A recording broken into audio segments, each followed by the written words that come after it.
Hello everyone, I Amit Mehta, welcoming all of you for the today's webinar on incorporation and annual compliances of private limited companies and research changes in Companies Act. And for that, we have a very special guest speaker, CS Divesh Goyal sir. Welcome sir. Thank you. Now it's my great honor and pleasure to introduce Divesh Goyal sir. He is a fellow member of the ICSI, having intense expertise in corporate law for the last 8 years. He is a young and progressive practicing company secretary with zeal to dig deep into the nuances of corporate laws. Being a researcher at heart, he has done meticulous research and has penned various articles on the Companies Act 2013 to keep at pace with the latest changes and critically dissect the implication of various provisions of the new act. He has co-authored the Company Law Premier Book published by ICSI. He has also added a lot to the issuance of various guidance not by ICSI. He was a member of the Task Force Committee and Research Committee for 3 years. He is a member of various committee of NIRC of ICSI. His articles have been published in ICSI magazines and are available on various popular websites relating to corporate law. He has deliberated at various forums on corporate law throughout the country. Over the last 2 years, he has deliberated more than 150 seminars and webinars and penned approximately 700 articles on multiple topics of corporate laws. He is very kind enough and always ready to give time for the benefit of members. Now I request Divesh Goyal sir to take up the session. Sir, please. Thank you, Amiji. Thank you so much. First of all, I would like to say thanks to you for giving me an opportunity to interact with your member, with the member of city on the recent amendment and the topic of the incorporation and annual compliance of the private company. So I would like to thanks to you and the chapter for inviting me for this topic in today's webinar. And along with that, I would like to congratulate you because in this pandemic period, as you guys are doing really a great job by helping the members to update themselves through by these webinars and all other things. Because we know the situation throughout the country is like a pandemic situation is there. अब पूरी country में हर city में अलग अलग cities में lockdown चल रहे हैं definitely eight that time professional के लिए भी पॉसिबल नहीं है कि ऑफिस ओपन करें या कॉर्पोरेट्स के लिए भी नहीं तो this time it is best thing we are discussing the latest amendment, we are discussing the provisions of the different laws through the webinar, so at least we can use this time for our benefit, for growth of us, for the latest discussion on the different provisions. So before starting this webinar, I would request to all the participants throughout this webinar, please feel free to ask the queries in your mind. जो भी query हो please साथ के साथ आप chat box में mention करो. Throughout the seminar हम साथ के साथ simultaneously जो भी queries होगी उनको take up करते रहेंगे. And I would like to say it's nothing like कि जो हम topic discuss कर रहे हैं उसी पे query you can ask. अगर recent amendment या किसी और purpose पे भी अगर कंप्लीट होगी कोई query है you can mention in the chat box. We will try our best to discuss and resolve those queries. Because if we are getting an opportunity in the pandemic itself to discuss on the different provision of the company law, we should use this time in a best manner, and the best manner is that कि हमारी जो भी queries हो हम उनको discuss करें and उनको resolve करें during this webinar. So Amiji has keep a very good topic, that is the incorporation provision and the annual compliances of a private company.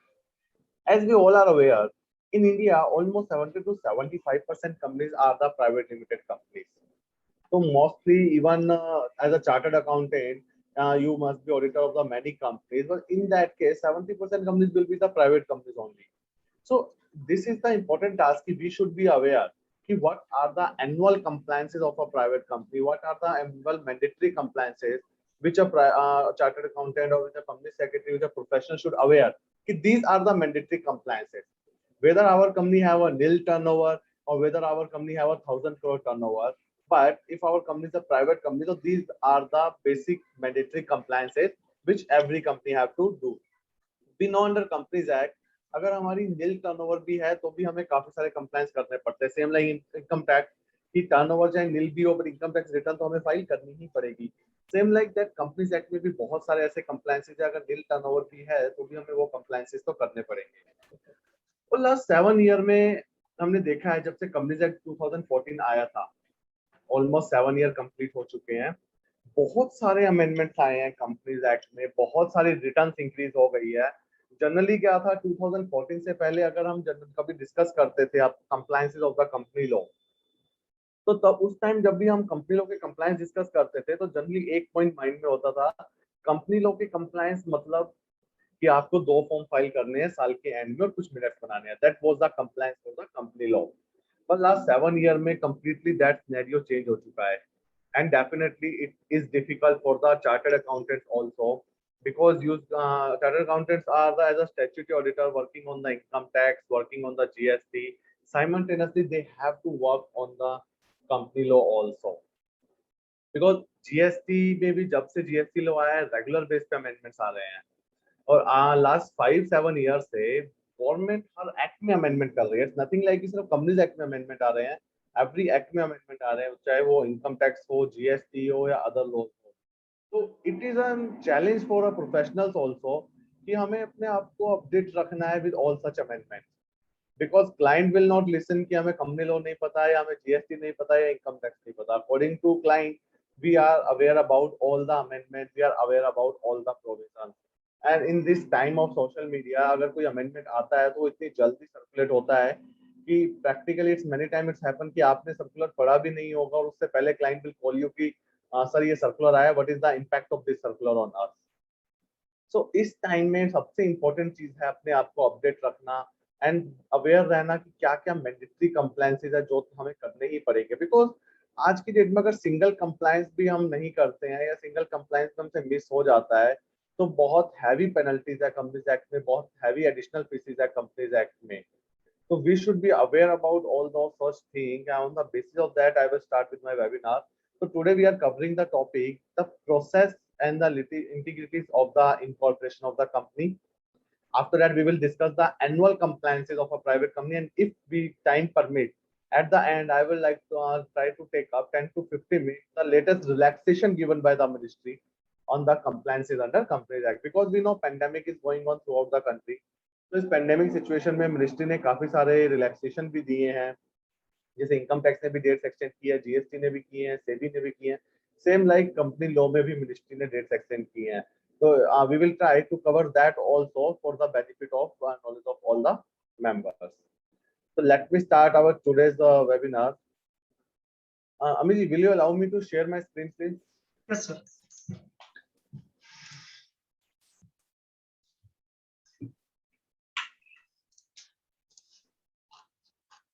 Yeah, now it will.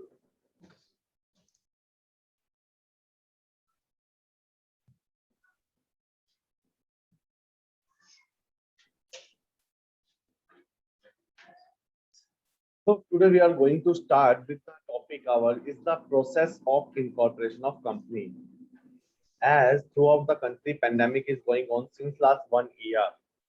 Even in this pandemic period, India में lakhs of companies incorporate हुई है। ऐसा नहीं है कि pandemic चल रहा है या स्लो डाउन चल रहा है या इकोनॉमी स्लो चल रही है तो इनकॉर्पोरेशन नहीं हो रहे हैं। एवरी मंथ मिनिस्ट्री के पास 15 से 20 हजार इनकॉर्पोरेशन होते ही होते हैं। तो for that we should be aware, we should definitely be aware about the latest provision की प्रोविजंस क्या है इनकॉर्पोरेशन के, हम कैसे इनकॉर्पोरेशन कर सकते हैं।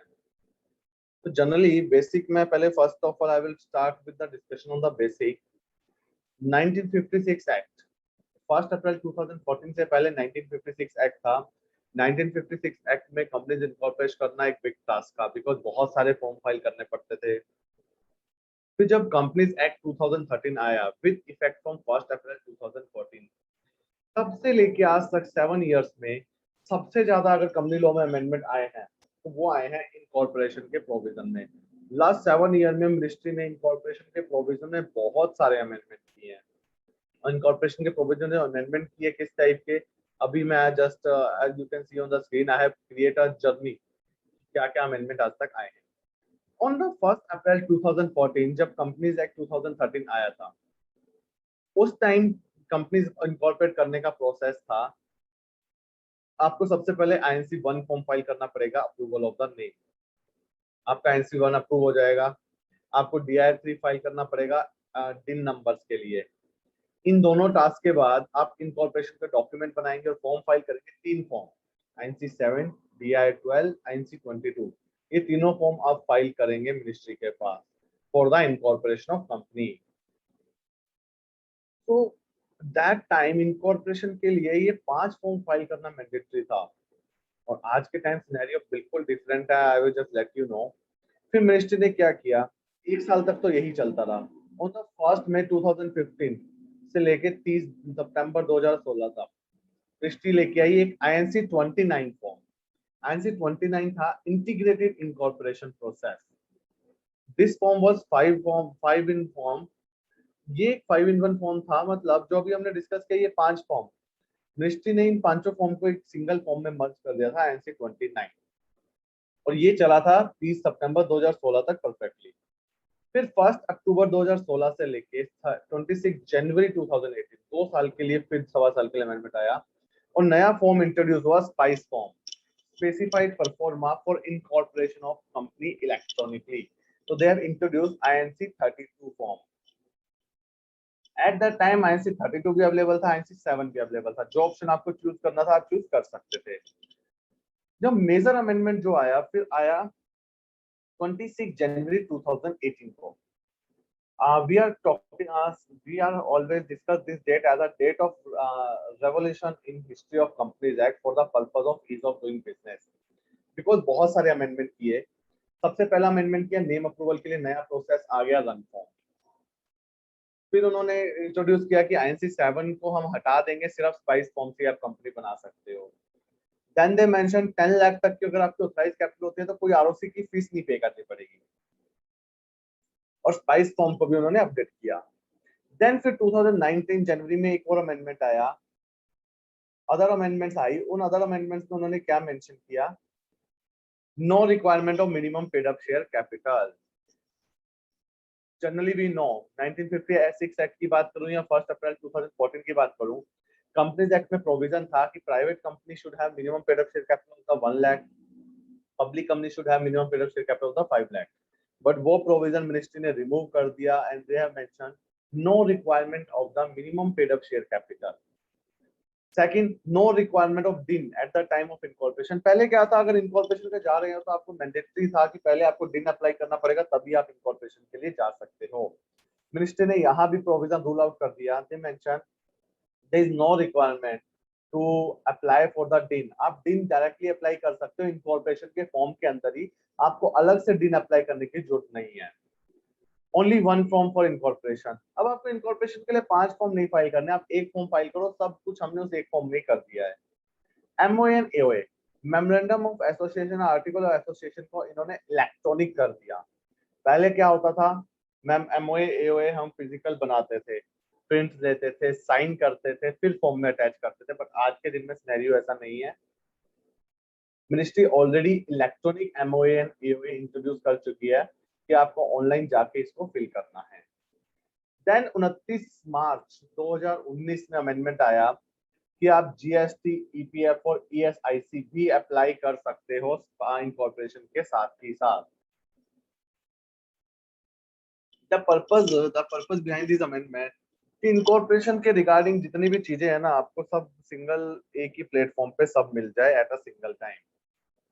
और सबसे मेन अमेंडमेंट आया ऑन 6 फरवरी 2020, जो हम आज की डेट में भी यूज कर रहे हैं। They have introduce the spice plus form. Spice plus form के साथ नेम भी अप्लाई कर सकते हैं, आप नेम अप्लाई कर सकते हैं, डिन अप्लाई कर सकते हैं, इनकॉर्पोरेशन कर सकते हैं, रजिस्टर्ड ऑफिस कर सकते हैं, EPFO, professional tax registration, bank account भी ओपन कर सकते हैं। ये सब ऑप्शन उन्होंने मेंशन किया। अभी हम एक एक करके डिस्कस करेंगे डिटेल में, अभी जस्ट मैंने एक ब्रीफ दिया है। तो generally there are the India companies are many type like private, public, Section 8 producer, DT company, chit fund company, many are type of company, but generally जो use होती है private company and public company. This is the basic requirement कि private company must have at least 2 directors and public company must have at least 3 directors. Private company must minimum number of 2 shareholders are required in the private company, minimum number of 3 shareholders are required in the public company.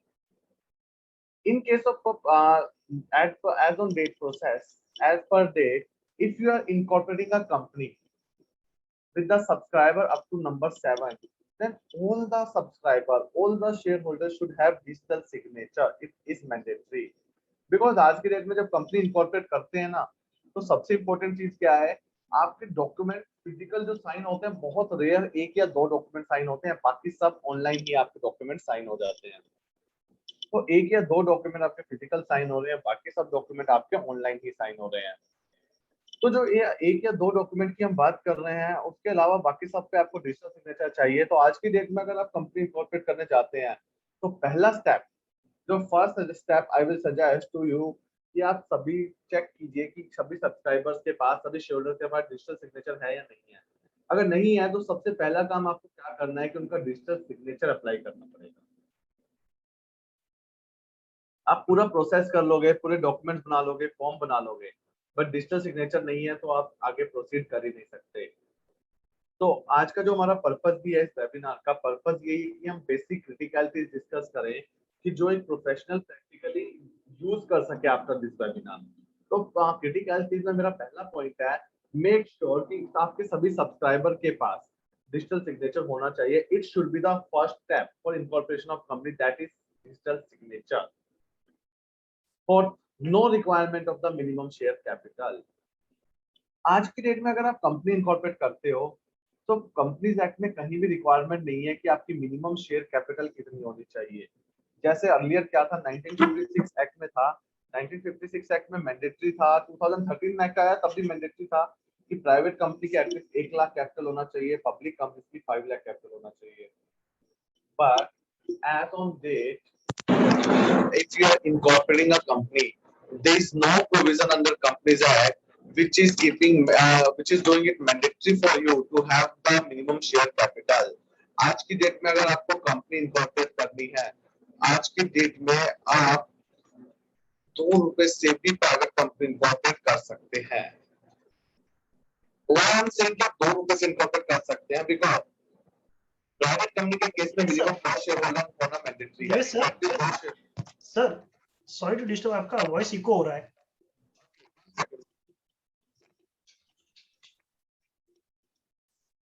Is it okay now? Okay sir.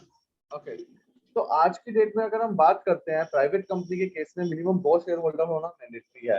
अगर 2 share holder होना mandatory है, तो at least दोनों ₹1 का तो share subscribe करेंगे। आज की डेट में ₹1 से कम तो डिनोमिनेशन भी नहीं है। सो इन दैट केस आज की डेट में अगर आप प्राइवेट कंपनी इनकॉर्पोरेट करते हैं, तो आप ₹2 से भी प्राइवेट कंपनी इनकॉर्पोरेट कर सकते हैं। Eight the time of incorporation, director less than 3, then DIN of 3% can be applied। अब आता है DIN। पहली चीज, इनकॉर्पोरेशन के लिए आपके पास DSC होना चाहिए, डिजिटल सिग्नेचर मैंडेटरी। अब सेकंड चीज आती है, डिजिटल सिग्नेचर तो बनवा लिया, अब क्या हमें जरूरत है DIN अप्लाई करने की, या DIN अप्लाई करने की भी जरूरत नहीं है। तो उस केस में सिचुएशन आती है कि अगर आप कंपनी बना रहे हैं और अगर आप 3 सब्सक्राइबर तक कंपनी बनाते हैं, अगर 3 subscriber, if you are incorporating a company with a 3 subscriber, in that case you will get the DIN number। 3 subscriber तक अगर आप कंपनी बनाते हैं, तो you will get the DIN number through the incorporation form itself। अब यहाँ पे 2 question है। Question number 1, for an example मैं 3 डायरेक्टर से ज्यादा से कंपनी बनाता हूँ, मैं 5 डायरेक्टर से कंपनी इनकॉर्पोरेट करता हूँ। If I start to incorporate a company with 5 directors, in that case, और 5 person के पास all 5% does not have DIN number, in that case how to incorporate the company? So practically as on date, if we are incorporating the company with 5 persons, अगर हम 5 person से company बना रहे हैं, DIN जो incorporation के form में apply होगा सिर्फ 3 पर्सन को होगा, 2 पर्सन को सेपरेटली अपना DIN अप्लाई करना पड़ेगा, बट उसके लिए भी आज की डेट में रिस्ट्रिक्शन है। आज की डेट में ऐसा नहीं है मैं जब चाहूं अपना DIN अप्लाई कर लूं, ऐसा नहीं है, it is not allowed.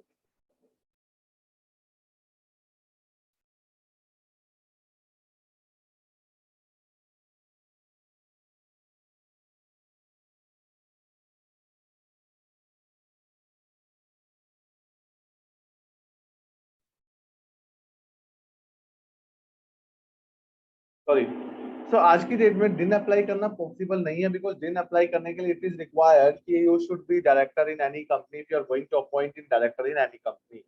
So practically I will suggest to incorporate the company with the maximum 3 director if they don't have the DIN. But if you want to incorporate the director, incorporate the company with more than 3 directors, then make sure that the person more than other than 3% should have the DIN number. Because through incorporation form, you can get maximum only 3 DIN numbers. No need of any stamp paper. This was also a good relaxation by ministry. Earlier, if we incorporate the company, पहले जब हम incorporate करते थे बहुत सारे stamp paper use करने पड़ते थे. एज ऑन डेट अगर आप कंपनी इनकॉर्पोरेट कर रहे हो तो you don't require to use any stamp paper. As on that, there is no requirement. We can incorporate the company without any stamp paper. Electronic INC9. As on date, everything is electronic. Everything we have to fill there. Earlier क्या होता था, पहले हम जब incorporation करते थे हम क्या करते थे, स्पाइस फॉर्म डाउनलोड करते थे, डाउनलोड करके उस फॉर्म को फिल करते थे और फाइल करते थे तो कंपनी इनकॉर्पोरेट हो जाती थी. बट वो प्रोसेस अब चेंज हो चुका है. आज की डेट में आपको फॉर्म डाउनलोड नहीं करना है for incorporation. As on date incorporation form is a web based form. Web based form means आपको एमसीए पे लॉगिन करना है. लॉगिन करके आपको स्पाइस पे जब आप क्लिक करेंगे तो एक फॉर्म ओपन हो जाएगा, आपको वहीं पे फिल करना है.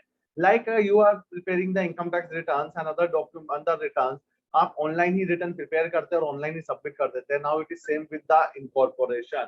इनकॉर्पोरेशन के केस में भी आपको फॉर्म डाउनलोड नहीं करने हैं. You just have to prepare the e form even in the case of incorporation of companies.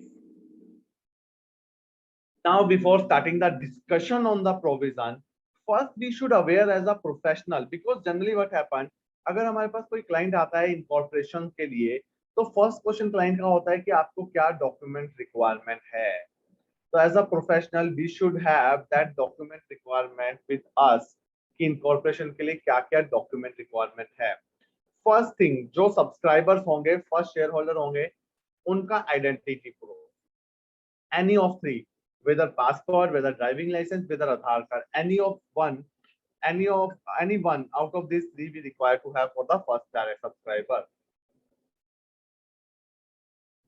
Second thing, residential proof, self-attested copy of any of following. Residential proof is very much mandatory.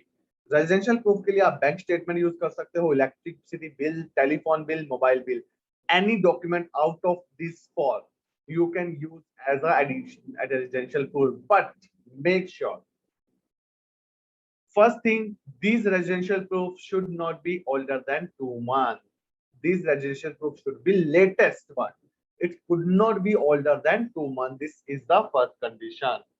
And the second condition, whatever address is mentioned on the residential proof, same address you have to mention in the spice form. Same address should be mentioned on all other documents to be submitted at the time of incorporation. Because many times I have seen ministry have give the resubmission, ministry have rejected the incorporation because your address is not matching with the residential proof. So residential proof is a very much important document at the time of incorporation. And as a professional, we have to take these documents in advance, because if we prepare any document, we must have this proof. On the basis of this proof, we will mention the name, we will mention the PAN number, we will mention the address of the person on the document. So first, proof of identity. Second, residential proof. Third, self-attested copy of PAN card is also mandatory. Fourth, digital signature. I have already told you, digital signature is very much mandatory for the incorporation of company. तो ये चार information तो आपके पास first four information. Without this four information you can not start incorporation. तो first you require this information. Even अगर आपको DSC भी बनवाना है तो आपको ये इंफॉर्मेशन आपके पास होना मैंडेटरी है. Guys, if anyone have any query, अगर आपकी कोई प्रैक्टिकल क्वेरीज भी है इनकॉर्पोरेशन से रिलेटेड या कोई रीसबमिशन से रिलेटेड या किसी क्लाइंट से related, please feel free to ask those query today in the chat box. Today WRCF ICAI has given us an opportunity to discuss that thing. So please utilize this opportunity in a full manner.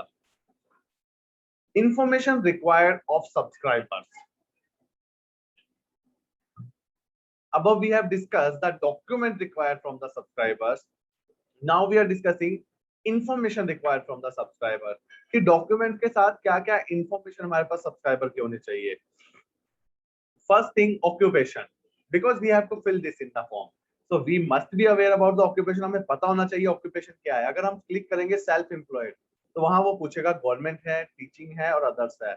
अगर हम other select करते हैं, then we have to mention the occupation like professional, homemaker, student और service. Then education qualification भी required. हमें education qualification भी form में mention करनी पड़ेगी. Mobile number is also required. Mobile number is also mandatory. हमें पर्सन का mobile number भी मेंशन करना है, email ID. And make sure जो भी आप mobile number email ID mention करेंगे ना, वो वर्किंग ईमेल आईडी और मोबाइल नंबर होंगे और वो सब पर्सन के डिफरेंट होंगे. ऐसा नहीं है 3 पर्सन है, तीनों के लिए same mobile number email ID डाल दिया. It will not allow. Whatever residential proof you will provide, you have to mention duration of stay at present resident address. इस रेजिडेंट एड्रेस पे कितने टाइम से वो पर्सन रह रहा है. Directorship in other companies. If a person is director in the other companies, तो उसकी अदर कंपनीज में जो डायरेक्टरशिप है वो भी आपको मेंशन करनी पड़ेगी. कि अगर कोई पर्सन अदर कंपनीज में भी डायरेक्टर है, तो आपको मेंशन करना पड़ेगा अदर किन कंपनीज में पर्सन डायरेक्टर है. Because this directorship is mandatory to be mention under form. आपको मेंशन मैंडेटरी है पता करना कि पर्सन की डायरेक्टरशिप कहाँ है. नेक्स्ट, अब एक question. My session will be full of questions, so I will ask the question. So you guys have to you can answer through the chat box. Are we all are aware कि directors की must कैसे check? How we can check कि एक person कहाँ director है? How we can check कि एक person की directorship कहाँ है?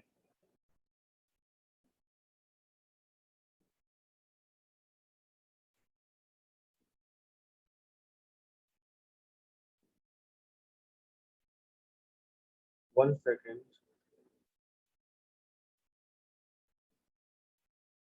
Yeah, someone has mentioned ROC database to MCA from MCA website in detail. So yes, so I just want to update. Yes, we all are aware कि how we can check the directorship of the directors, because it is always mandatory to know that, because उसके बिना हम यहाँ पे mention नहीं कर सकते हैं.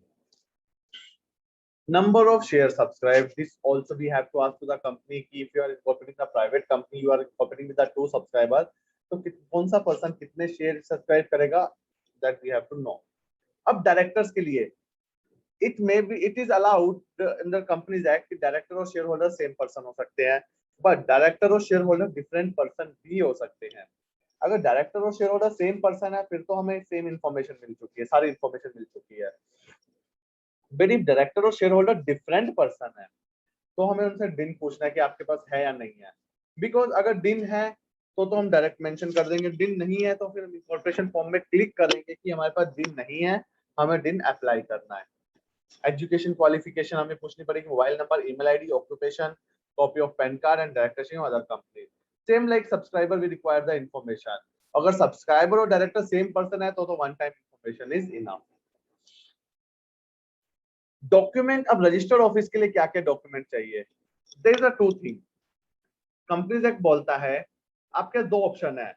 अगर at the time of incorporation ही आपको पता है कि आपका रजिस्टर्ड ऑफिस कौन सा होगा और आप डॉक्यूमेंट अरेंज कर सकते हो, तो आप इनकॉर्पोरेशन के फॉर्म में ही मेंशन कर दो रजिस्टर्ड ऑफिस का एड्रेस और फाइल कर दो, दैट्स इनफ.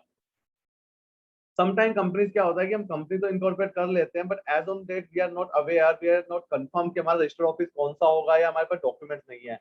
उस केस में कंपनी मिनिस्ट्री बोलती है आपके फॉर्म में ऑप्शन है, आप मेंशन कर दो कि अभी जो हम मेंशन कर रहे हैं रजिस्टर्ड ऑफिस का एड्रेस नहीं है, ये अभी हमारा टेम्परेरी एड्रेस है.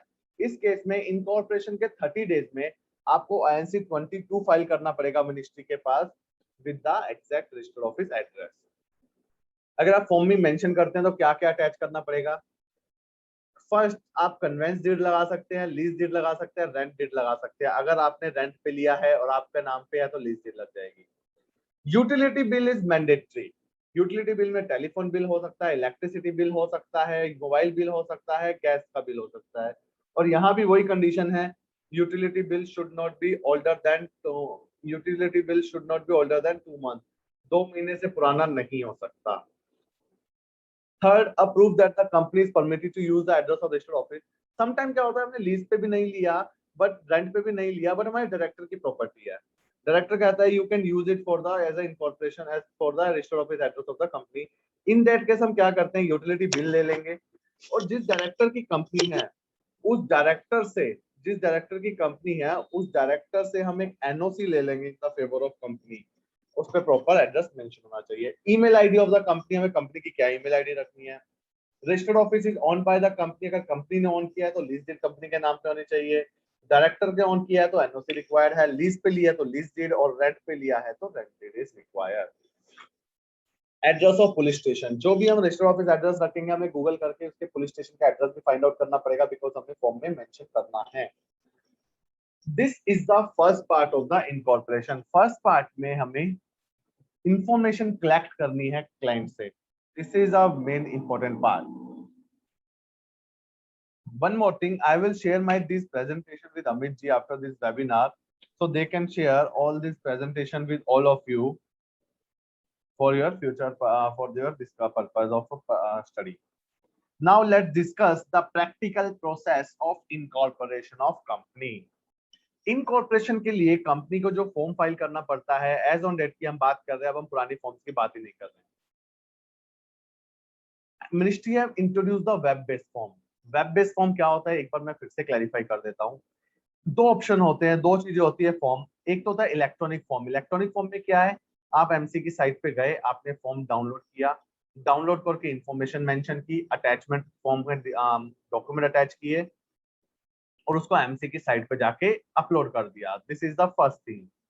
Second is the web based form. इसमें क्या होगा, पहले मैं ब्रीफ कर देता हूँ फिर हम डिटेल में जाते हैं। वेब बेस्ड फॉर्म में क्या है, आपको फॉर्म फिल करने के लिए, इंफॉर्मेशन फिल करने के लिए डाउनलोड नहीं करना है, आपको एमसी की साइट पे लॉग इन करना है।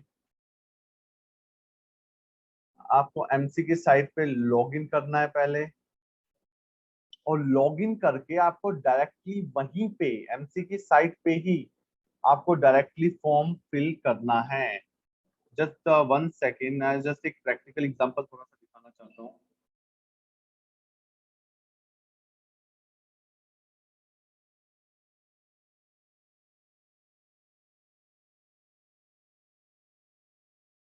One second, I'm just opening the MC website to just show you a practical, because आज जो हम 60 मेंबर्स प्रेजेंट हैं यहाँ, हमारा जो आज का पर्पस है वो ये है कि हम सभी को जो भी हम चीज डिस्कस करें बहुत प्रैक्टिकली अच्छे से समझ आ जाए। तो मैं अभी अपनी स्क्रीन शेयर करता हूँ। एमसी की साइट पे जाएंगे, वहां जाके आपको क्लिक करना है स्पाइस प्लस फॉर्म पे। स्पाइस प्लस पे क्लिक करने के बाद लॉगिन पूछेगा। यहाँ पे उसने लॉगिन नहीं पूछा है बिकॉज मैंने ऑलरेडी लॉगिन किया है। यहाँ पे आपके लॉगिन पूछेगा, और जैसा आप देख सकते हो दो ऑप्शन आ रहे हैं, new application, existing application. New पे क्लिक कर देता हूँ, तो यहाँ इंफॉर्मेशन फिल करनी है और सेव करना है और सबमिट करना है। इस वे में मुझे चलना है for incorporation of the company. पहले मैं एक बार दोबारा डिस्कस कर लेता हूँ प्रोसेस, तो एक बार मैं 5 मिनट्स लेके आपको प्रैक्टिकल भी दिखा दूंगा। स्पाइस प्लस, अब स्पाइस प्लस फॉर्म जो हमें वेब बेस्ड फॉर्म को फाइल करना है, दो पार्ट में डिवाइडेड है, part A part B. Part A is for the name approval, part B is for the incorporation. As you must be aware because we all are the professional, हमारे पास यहाँ पे दो ऑप्शन है। First, we can directly go with the incorporation without name approval. Sometime क्या होता है, आपने कोई क्लाइंट ने कोई नेम चूज किया, आपने उस चूज नेम को एमसीए पे सर्च किया और आपकी सर्च के अकॉर्डिंग आपको लगता है कि ये नेम तो बहुत इजीली मिल जाएगा, इस नेम के लिए हमें कोई एक्स्ट्रा एफर्ट्स नहीं करने पड़ेंगे, कहीं पर रिजेक्शन नहीं आएगी, तो उस केस में इट नॉट रिक्वायर्ड कि आप पहले नेम अप्रूवल के लिए फाइल करो, फिर आप नेम अप्रूव हो जाए तो इनकॉर्पोरेशन के लिए जाओ। You can directly go for the incorporation. Second step है, first apply for name approval and then apply for incorporation. Second क्या होता है, sometime we are in the doubt कि यार मिनिस्ट्री फॉर नेम में ना ऑब्जेक्ट लगा सकती है, हो सकता है हमें ये नेम मिलेगा या नहीं मिलेगा, because you all are must be aware कि आज की डेट में मिनिस्ट्री बहुत ऑब्जेक्शन रेज करती है इनकॉर्पोरेशन पे।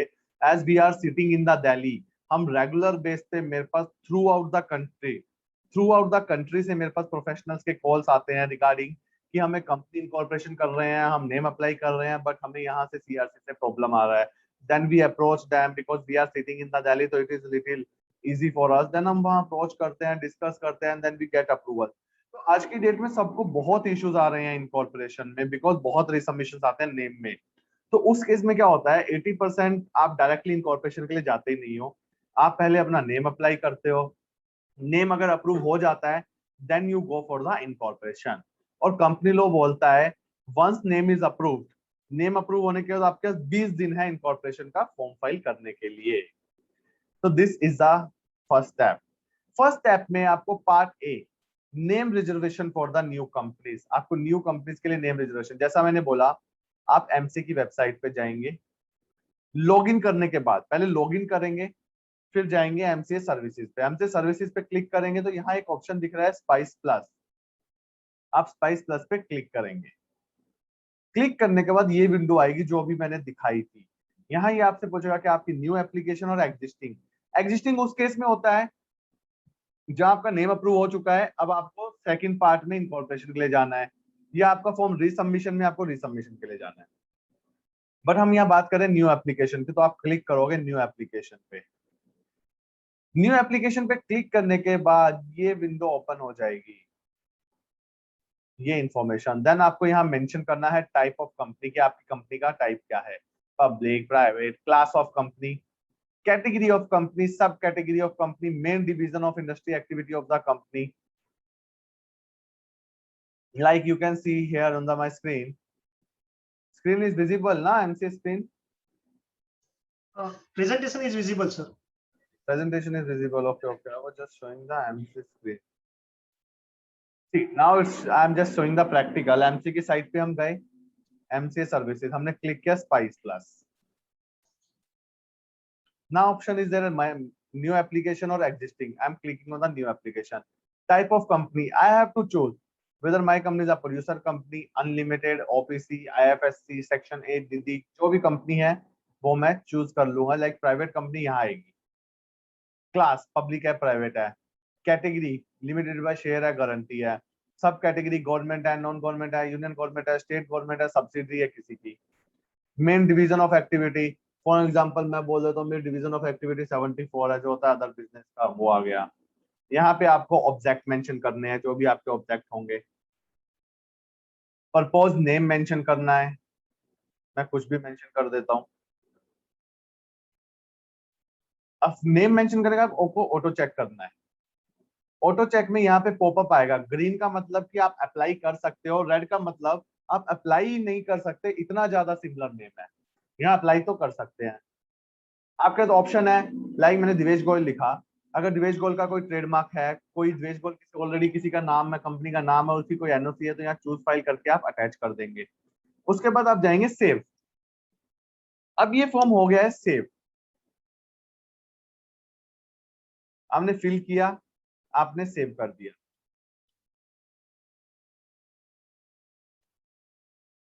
Fill information, save the application. अब देखो सेव करने के बाद क्या आएगा, हम जस्ट प्रैक्टिकली आप सभी को दिखा रहा हूं, तो बहुत इजी रहेगा आप सभी के लिए.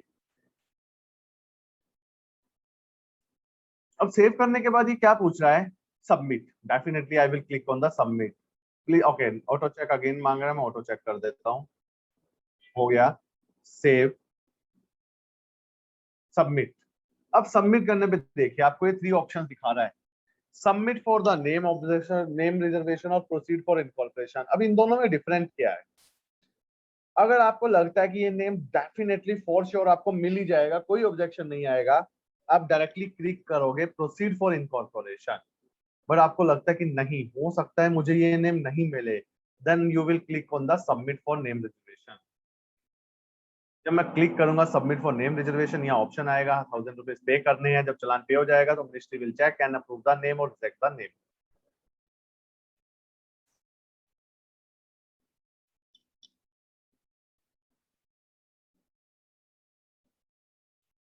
So this is the first step for the name approval of the incorporation of companies.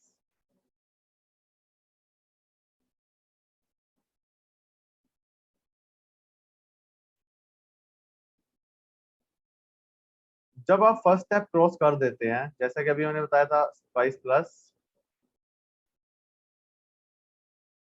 New application, for example मैं बोलता हूँ कि मेरा नेम अप्रूव हो गया है या मैं डायरेक्ट इनकॉर्पोरेशन पे जाता हूँ, तो सेकंड स्टेप में क्या आएगा, पहले मैं एक बार फर्स्ट स्टेप दोबारा फिल करता हूँ आपको दिखाने के लिए। New company, others, private, limited by share, non corporate company, category में कुछ भी डाल देता हूँ एक बार, ऑब्जेक्ट भी कुछ भी डाल देता हूँ, नेम में मैंने ये डाल दिया, ऑटो चेक किया, सेव किया, सबमिट किया। अब मैं मानता हूँ मेरा नेम अप्रूव हो चुका है, डायरेक्ट इनकॉर्पोरेशन के लिए जाता हूँ तो मैं इस पे क्लिक करूंगा। अब यहाँ पे अदर कैटेगरी खुल गई है। Whether article of association interest 90% नहीं होते, 99% तो नो कर देंगे। Companies having share capital, not having share capital, मैं बोल रहा हूँ नहीं, having share capital. Authorise share capital now it is asking, मैं मेंशन करता हूँ 10,000 मेरी ऑथराइज शेयर कैपिटल। उसके लिए नंबर ऑफ शेयर मेंशन करने पड़ेंगे, मैं लिखता हूँ 100 शेयर। अमाउंट पर शेयर इज 10 रुपीज। टोटल हो गए मेरे 1000। शेयर कैपिटल इन रुपीज 1000 मैं यहाँ पे मेंशन कर देता हूँ। टोटल सब्सक्राइब कैपिटल मैं बोलता हूँ, मैं सब्सक्राइब भी 100 ही कर रहा हूँ। 10 रुपए का मेरा शेयर है, 1000 रुपीज मेरा बन जाएगा। फर्स्ट पेज फिल हो गया। ऐसे ही करते करते अगले पेजेस पे जाना है। 0 0 फर्स्ट पेज फिल किया तो सेकंड पेज पे आ गया एड्रेस। अब यहाँ पे आपको कंप्लीट एड्रेस लिखना है, email ID, phone number with correspondence address in the registered office, जैसा मैंने आपको बताया था। अगर आपको कंफर्म है कि यही आपका रजिस्टर्ड ऑफिस है तो यस पे सिलेक्ट करिए, आपको नहीं है तो नो पे सिलेक्ट करिए। कौन सा आरओसी आपका है आपको सिलेक्ट करना है, देन आपको सेव एंड कंटिन्यू पे जाना है। तो ये प्रोसेस से हमें फॉलो करना है इनकॉर्पोरेशन के लिए। फर्स्ट स्पाइस प्लस पे जाके नेम एप्लीकेशन के लिए वहां पे पूछता है सबमिट फॉर नेम एप्लीकेशन और प्रोसीड फॉर इनकॉर्पोरेशन। आपको फर्स्ट नेम अप्लाई करना है तो सबमिट फॉर नेम पे कीजिए, आपको सीधा इनकॉर्पोरेशन का ज्यादा, प्रोसीड फॉर इनकॉर्पोरेशन कीजिए। सबमिट करते हो तो आपको 100 रुपीज 1000 रुपीज पे करने पड़ेंगे। अब नेम अप्रूव हो जाता है तो उसके बाद आप पार्ट बी में जाएंगे, जैसा अभी मैंने ये फॉर्म फिल करके दिखाई दिया ऑलरेडी आपको। इसके बाद नेक्स्ट फॉर्म जैसे आ जाता है, ये फिल किया फिर ये किया, ऐसे करते करते फॉर्म्स आते रहेंगे। अब आपको ये होता है कि आपने नेम अप्लाई कर लिया या क्लाइंट से डॉक्यूमेंट ले लिए, बट आपको स्पाइस फॉर्म फिल करने से पहले कुछ डॉक्यूमेंट्स भी बनाने पड़ेंगे। ऐसा नहीं है कि बस आपने इन्फॉर्मेशन ले ली और डायरेक्ट इनकॉर्पोरेशन करोगे, नहीं। मैंने आपको बताया है कि ऐसे करना है, बट डजंट मीन कि हम डायरेक्ट इनकॉर्पोरेशन करेंगे। हम पहले स्टेप में क्या करेंगे, क्लाइंट से इन्फॉर्मेशन लेंगे, नेम अप्रूवल के लिए अप्लाई करेंगे, फिर ये डॉक्यूमेंट बनाएंगे। Document number 1 DIR2 declaration from the director along with the copy of identity proof. DIR2 होता है consent of the director. DIR2 में डायरेक्टर अपनी कंसेंट देता है, DIR2 में डायरेक्टर अपनी कंसेंट देता है कि yes I am ready to become a director of this company. NOC from owner of the property, अगर कंपनी ने लीज या रेंट पर प्रॉपर्टी नहीं ली थी, जिसके नाम पे भी प्रॉपर्टी है हम उससे एनओसी लेते हैं in favour of company. Utility bill हमने मंगवा लिया है। अगर सब्सक्राइबर और डायरेक्टर के पास दिन नहीं है तो मैंडेटरी है उनके आईडी प्रूफ्स को भी हमें अटैच करना पड़ेगा फॉर्म में। सभी के पास डिजिटल सिग्नेचर होना चाहिए। तो प्रैक्टिकली आज के दिन में जो डॉक्यूमेंट बनाने पड़ते हैं ना, जो फिजिकली आपको बनाने हैं, प्रिंट निकालना है, साइन करने हैं, वो 2 ही डॉक्यूमेंट है। एक DIR2 that is consent of the share holder, then NOC from the to use the office. Someone has mentioned, is there any particular format of the NOC? No, sir. There is no format. You just have to mention, I, Divesh Goyal, owner of so and so property, I give my consent to use this property as the register office address for the purpose company this. That's it. इतना भी आप mention कर दोगे, ये enough है for the purpose of compliance of law. सिर्फ 2 document बनाने पड़ते हैं आज की डेट में, DIR2 और NOC। इसके अलावा कुछ बनाना नहीं पड़ता, सब ऑनलाइन ही बनता है। अब आपने ये डॉक्यूमेंट बना लिए, साइन करवा लिए, अब आप फॉर्म फिल कर रहे हैं, वेब बेस्ड फॉर्म। सबसे पहली फीचर वेब बेस्ड, अभी हमने जैसे डिस्कस किया, वेब बेस्ड का मतलब ऑनलाइन ही वहां जाके फिल करना है।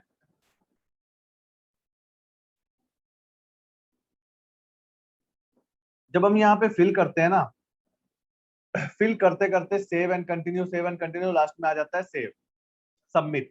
सबमिट करने के बाद एक और फॉर्म आ जाता है एजाइल प्रो। जैसे आप सबमिट करोगे ना, सबसे पहले आएगा EMOA AOA, MOA AOA। आपको जैसे आप जब इनकॉर्पोरेशन से पहले ऑब्जेक्ट भी ड्राफ्ट करके रखने पड़ेंगे कि ऑब्जेक्ट क्या होते हैं। जब आप स्पाइस प्लस पार्ट बी पूरा फिल कर दोगे, सबमिट पे क्लिक करोगे ना, तो एक नया फॉर्म खुल जाएगा EMOA, इलेक्ट्रॉनिक MOA। जैसे आप उसको सबमिट करोगे नया फॉर्म खुलेगा इलेक्ट्रॉनिक AOA। उसको सबमिट करते एक नया फॉर्म खुलेगा एजाइल प्रो, जो हम फाइल करते हैं for the purpose of GST, ESIC and RP। उसके लिए मैं अभी बताता हूँ। फॉर एन एग्जाम्पल, मैंने सब इन्फॉर्मेशन इनकॉर्पोरेशन के फिल की और सबमिट किया।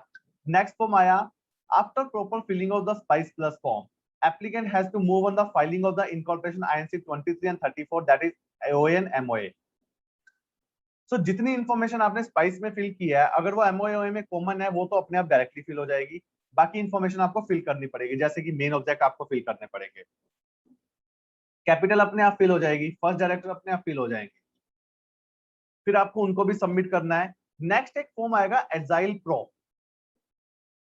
एजाइल प्रो आपके किस लिए एप्लीकेबल होता है? एजाइल प्रो में आपको मेंशन कर, आप अप्लाई कर सकते हैं GST नंबर। GST अप्लाई करना कंपनी की चॉइस है, कंपनी यहां से करना चाहती है तो करे, नहीं करना चाहती है तो नहीं करे, it is completely the choice of company. But EPFO आपको मैंडेटरी है अप्लाई करना, ESIC आपको मैंडेटरी है, बैंक अकाउंट आपको मैंडेटरी है अप्लाई करना। जब आप ये सबमिट करेंगे, एक नया फॉर्म खुलेगा INC 9। पहले किसी टाइम पे INC 9 भी हम बनाते थे, प्रिंट निकालते थे, साइन करते थे, बट ऐसा नहीं है। अब INC 9 भी वेब बेस्ड जनरेट होगा उस डायरेक्टर और सब्सक्राइबर के लिए, और आपको उनको डिजिटल सिग्नेचर से साइन करना पड़ेगा। It shall not be generated web based in one situation. एक ही ऐसी सिचुएशन है जब आपका INC 9 वेब बेस्ड जनरेट नहीं होगा, अगर डायरेक्टर के पास डिन भी नहीं है और पेन भी नहीं है। वो ऐसी सिचुएशन में हो सकता है जब आपका डायरेक्टर फॉरनर है। अगर आपका डायरेक्टर फॉरेन पर्सन है, उस केस में इट मे बी पॉसिबल कि उसके पेन भी नहीं हो, डिन भी, तब आपका INC 9 ऑटो जनरेट नहीं होगा। आपको बनाना पड़ेगा, प्रिंट निकालना पड़ेगा, साइन करवाना पड़ेगा। सो आपको ऑनलाइन कितने फॉर्म भरने हैं? सबसे पहले spice plus part A name approval के लिए, spice plus part B incorporation के लिए, फिर electronic MOA, electronic AOA, agile pro for GST, ESIC, EPFO, then INC 9। 6 form हमें फिल करने हैं इलेक्ट्रॉनिक। ये 6 इलेक्ट्रॉनिक फॉर्म हम फिल कर देंगे। जब इन 6 इलेक्ट्रॉनिक फॉर्म को हम फिल करेंगे, फिल करते वक्त जैसे हम सबमिट करने से पहले जैसे स्पाइस प्लस पार्ट बी को सबमिट करेंगे ना, वहां एक और ऑप्शन आएगा अटैचमेंट ऑफ डॉक्यूमेंट। तो जो जो डॉक्यूमेंट अभी हमने डिस्कस किया DIR2, आप यहाँ अटैचमेंट कर देंगे, यूटिलिटी बिल आप अटैच कर देंगे, ID प्रूफ अटैच कर देंगे, NOC अटैच कर देंगे। ऐसे सभी डॉक्यूमेंट्स यहाँ अटैच हो जाएंगे। जब आपके सारे फॉर्म रेडी हो जाएंगे, spice plus part A, part B, AOA, MOA, agile pro, INC 9, जब सब फिल हो जाएंगे तो आपको एक ऑप्शन मिलेगा download PDF form. So after complete filing of the information in the web bus form, you have to download the PDF form for the from the dashboard। आप PDF form download करेंगे। Download करने के बाद आपको क्या करना पड़ेगा? जब सारे PDF फॉर्म डाउनलोड हो जाएंगे, एक आएगा स्पाइस प्रो, एक आएगा MOA, AOA, एक आएगा अजाइल प्रो, एक INC 9। आपको डाउनलोड करने हैं सच फॉर्म। डाउनलोड के बाद आपको उन पे DSC अटैच करने हैं, स्पाइस प्लस पार्ट बी पे भी, AOA MOA पे भी। AOA MOA भी आजकल फिजिकली साइन नहीं होते, DSC अटैच होते हैं, और INC 9 पे भी और एजाइल प्रो पे भी। जब सब फिल हो जाएगा तो फिर जनरली आप क्या करते हैं, आज के डेट में कोई भी फॉर्म फिल करते हैं तो MC की साइट पे जाते हैं, अपलोड ई फॉर्म करते हैं। वैसे ही आपको अपलोड ई फॉर्म करना है as a link form.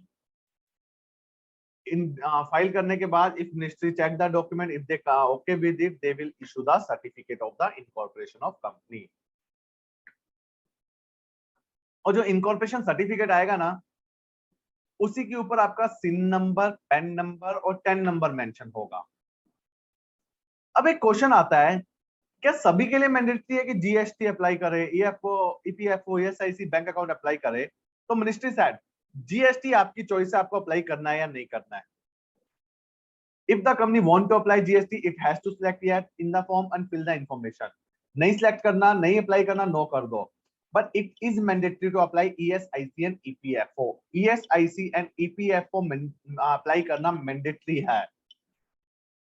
However, as per their concerned department, company is not required to fill the return। अब क्या होता है, ESIC आपके ऊपर एप्लीकेबल ही तब होता है जब 10 से ज्यादा एम्प्लॉई हो। बट आपने अप्लाई करना यहाँ पे मैंडेटरी है, आपका ESIC नंबर आ गया, आपके एम्प्लॉय 10 से कम है, तो क्या आपको ESIC रिटर्न फाइल करनी पड़ेगी या नहीं? उस पर कंसर्न डिपार्टमेंट ने क्लैरिफाई किया था पीछे कि अगर आप फॉल नहीं करते हो रिक्वायरमेंट में तो आपको फाइलिंग नहीं करनी पड़ेगी। बैंक अकाउंट, एक ये बहुत अच्छी चीज है, उन्होंने मैंडेटरी कर दिया कि एक बैंक अकाउंट तो आपको इस फॉर्म से ओपन करके हम देंगे ही देंगे। अब यहाँ पे क्वेश्चन आता है, क्या कंपनी दूसरे बैंक अकाउंट ओपन कर सकती है? नहीं, डेफिनेटली कर सकती है। क्या इट इज, देखो ये मैंडेटरी है कि सब्सक्रिप्शन मनी इसी बैंक अकाउंट में आए? नहीं, आपकी कंपनी इनकॉर्पोरेट हुई, एक बैंक अकाउंट आपको मिनिस्ट्री ने दे दिया, आप इस बैंक अकाउंट में नहीं सब्सक्रिप्शन मनी मंगाना चाहते, आपने एक और बैंक अकाउंट ओपन किया, और आपने उस एक और जो बैंक अकाउंट ओपन किया आपने उसमें अकाउंट मंगवा ली, इट इज अलाउड। और ऐसा नहीं है कि ये बैंक अकाउंट आपको हमेशा के लिए चलाना है, आपकी चॉइस है, आपको नहीं चलाना तो आप उसको क्लोज भी करवा सकते हो।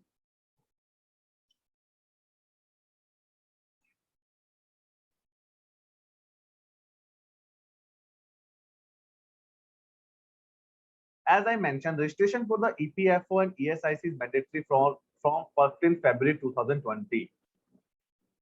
Registration of the professional tax, एक ये भी सर्विस है, इससे आपको रजिस्ट्रेशन ऑफ प्रोफेशनल टैक्स भी मिलता है। It is not mandatory for all company. तो अभी क्या किया मिनिस्ट्री ने, अगर आप महाराष्ट्र की कंपनी बना रहे हो तो आप प्रोफेशनल टैक्स के लिए भी डायरेक्टली इसी फॉर्म से अप्लाई कर सकते हो।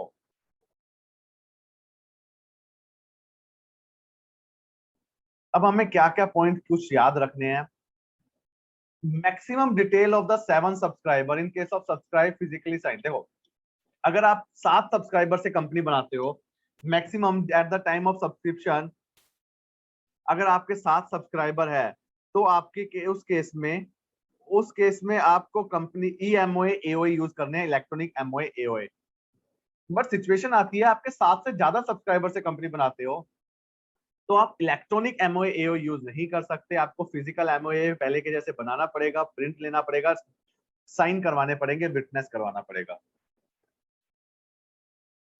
Eight the time of incorporation आप मैक्सिमम 20 डायरेक्टर्स की डिटेल इस फॉर्म में दे सकते हो। आप मैक्सिमम 3 दिन अप्लाई कर सकते हो। नेम आप इसी फॉर्म से अप्लाई कर सकते हो, मैं ऑलरेडी बता चुका हूँ। सभी डॉक्यूमेंट पे डिजिटल सिग्नेचर लगेंगे। आप PAN, TAN, EPFO, ESIC, bank account, these all are the compulsory things. अब सिंगल विंडो फॉर्म के फीचर्स क्या है। एप्लीकेशन फॉर डिन, अब आपको इसकी फीचर्स क्या है, आपको डिन नंबर यहीं से मिल जाएंगे 3, नेम अप्लाई यहीं से हो जाएगा, फर्स्ट डायरेक्टर यहीं से अपॉइंट हो जाएंगे, एड्रेस ऑफ रजिस्टर्ड ऑफिस आपका यहीं पे फिक्स हो जाएगा, पैन और टैन अप्लाई हो जाएगा, जीएसटी अप्लाई हो जाएगा, EPFO, ESIC, professional tax applicable apply हो जाएगा, बैंक अकाउंट। इतनी सारी सर्विसेज सिंगल प्लेस पे आपको सभी सर्विसेज मिल जाएगी। अब कुछ क्वेश्चन आते हैं। How to file the spice form in case more than 7 subscriber. जैसा मैंने अभी बोला, अगर 7 से ज्यादा सब्सक्राइबर है तो आप इलेक्ट्रॉनिक एमओए एओए यूज नहीं कर सकते, आपको फिजिकल एओए एमओए यूज करना पड़ेगा। whether EMOA EOA can be filed in case of MOA signed by a person at a place outside India। अगर कोई पर्सन, कोई सब्सक्राइबर या डायरेक्टर आउटसाइड इंडिया है तो आप इलेक्ट्रॉनिक एमओए एओए यूज नहीं कर सकते, आपको फिजिकल एमओए एओए यूज करना पड़ेगा और उसको अपोस्टाइल एंड नोटराइज भी कराना पड़ेगा आउटसाइड इंडिया। और जैसा मैंने अभी बोला था, 15 लाख की कैपिटल तक के लिए आपको कोई आरओसी फीस नहीं देनी पड़ेगी, बट स्टैंप ड्यूटी तो आपको पे करनी पड़ेगी। अब प्रोफेशनल के लिए क्या क्या चीजें ध्यान रखनी है। एंगेजमेंट लेटर आपको जरूर लेना चाहिए कंपनी से, क्योंकि आप बहुत सारे फॉर्म सर्टिफाई कर रहे हो। ओरिजिनल डॉक्यूमेंट्स डेफिनेटली वेरीफाई करने चाहिए। इंश्योर करना चाहिए जो भी अटैचमेंट है प्रॉपरली क्लियर अटैचमेंट है, और जो भी रजिस्टर्ड ऑफिस का एड्रेस है इंश्योर करना है कि वो एक्चुअल एड्रेस है भी या नहीं है। So these are the some the professional should check. Professional should carefully look carefully at the time of incorporation of company. So these are the certain provision which are required for the incorporation of the company. So hope we have clear with the complete process of the incorporation of the company. I have discussed the list of documents required for the incorporation of company. I have discussed process of the incorporation of the company. Even I have shown you the practical screen also. I have discussed the process of the incorporation of the company and the services and the feature of the incorporation of the company. Anyone have any doubt on these points? Please feel free to ask your doubt in the chat box, in the comment box. Abhijit, I think there is no questions from the member on this topic. Yes, sir. So let's move toward our next topic for today. That is a mandatory annual compliances for a private limited company. कि private limited company के लिए कौन कौन से compliances mandatory है, चाहे आपकी company working company है, चाहे नॉन वर्किंग कंपनी है, चाहे पब्लिक चाहे निल टर्नओवर है या 1000 करोड़ टर्नओवर है, बट कुछ ऐसे कंप्लायंसेस जो आपको करने ही पड़ेंगे जिसमें आपके पास कोई ऑप्शन नहीं है.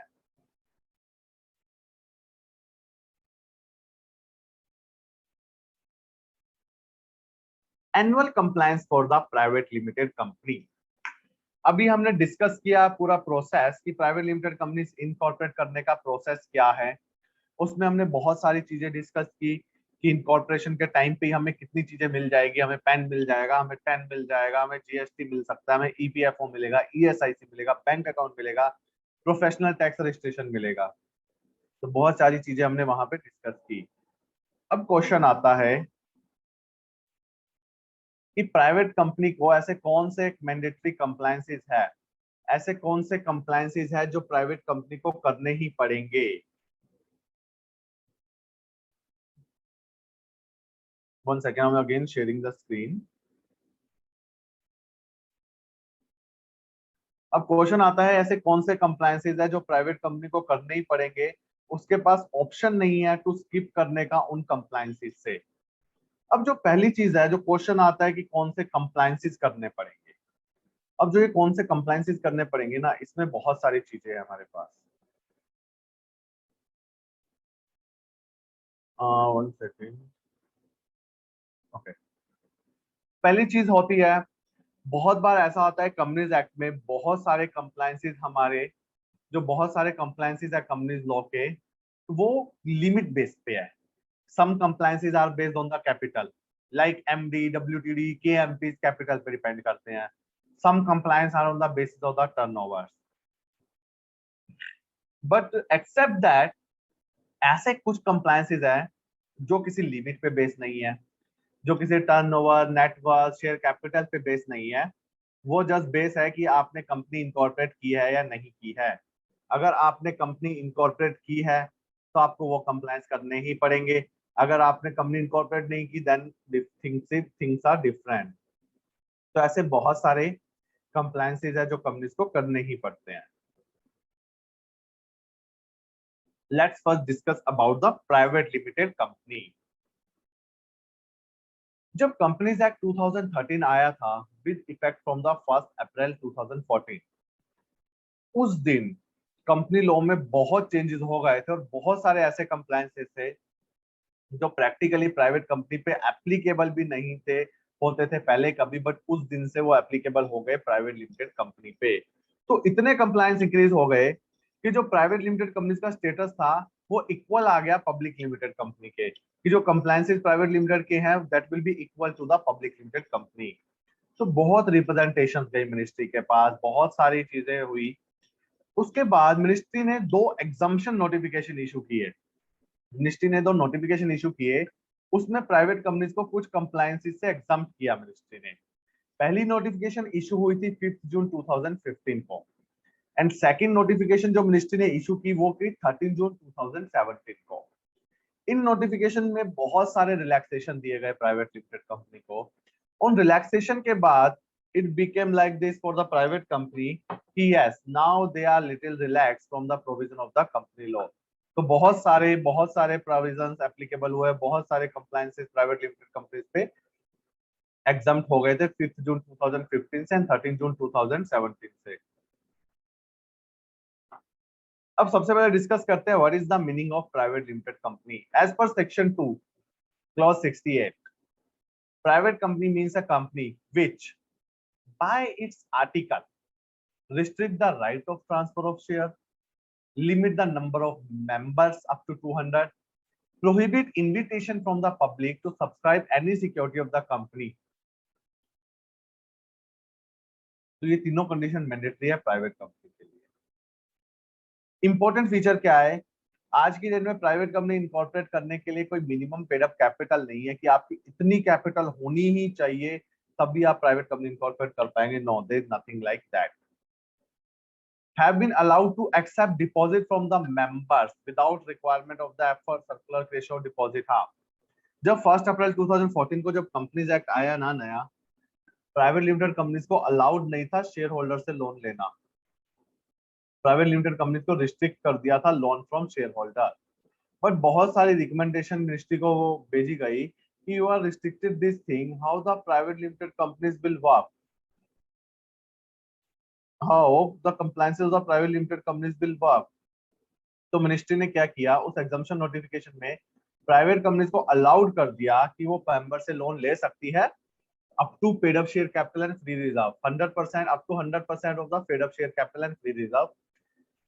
अगर आपको 100% of paid up share capital free reserve से ज्यादा लोन लेना है शेयर होल्डर से, आप वो भी ले सकते हो, बट कुछ कंडीशन को फुलफिल करना पड़ेगा. आपको बोर्ड रेजोल्यूशन पास करते हो तो उसके लिए एमडीटी 14 नहीं फाइल करना पड़ेगा. अगर आपको लोन देना है डायरेक्टर्स को तो भी आपको अलाउड है अगर आप सर्टेन कंडीशन फुलफिल कर दो. जैसे आज की डेट में अगर एक पब्लिक लिमिटेड कंपनी डायरेक्टर को लोन देना चाहती है तो it is not allowed for the public limited companies to give loan to the director, but private companies को उन्होंने ये भी अलाउड कर दिया था.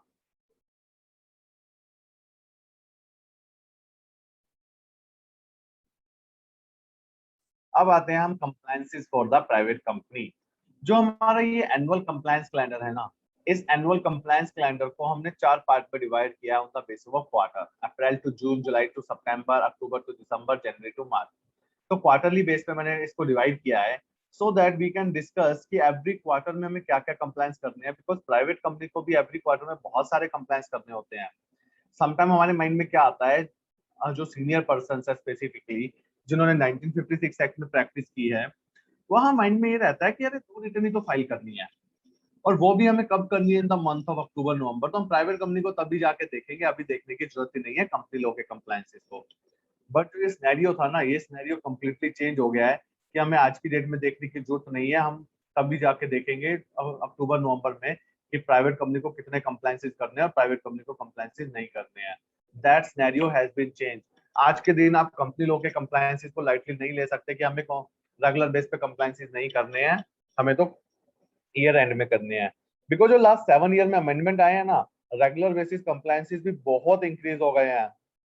2019 was the year जब every month there was a due date under Companies Act, वरना practically companies Act में इतनी ड्यू डेट्स नहीं होती थी. बट अब इतने सारे फॉर्म्स आ गए हैं, कुछ क्वार्टरली बेस पे फाइल होते हैं, कुछ हाफ ईयरली बेस पे फाइल होते हैं, कुछ ईयरली बेस पे फाइल होते हैं. उन सब के लिए हमें थ्रू आउट द ईयर काम करना पड़ता है. तो बहुत सारी रिक्वायरमेंट, बहुत सारी चीजें कंपनीज लॉ में चेंज हो चुकी है. First compliance, receipt of MBP1. This is the first compliance of the quarter April to June. That is receipt of MBP1. MBP1 is mentioned under section 184 of subsection 1.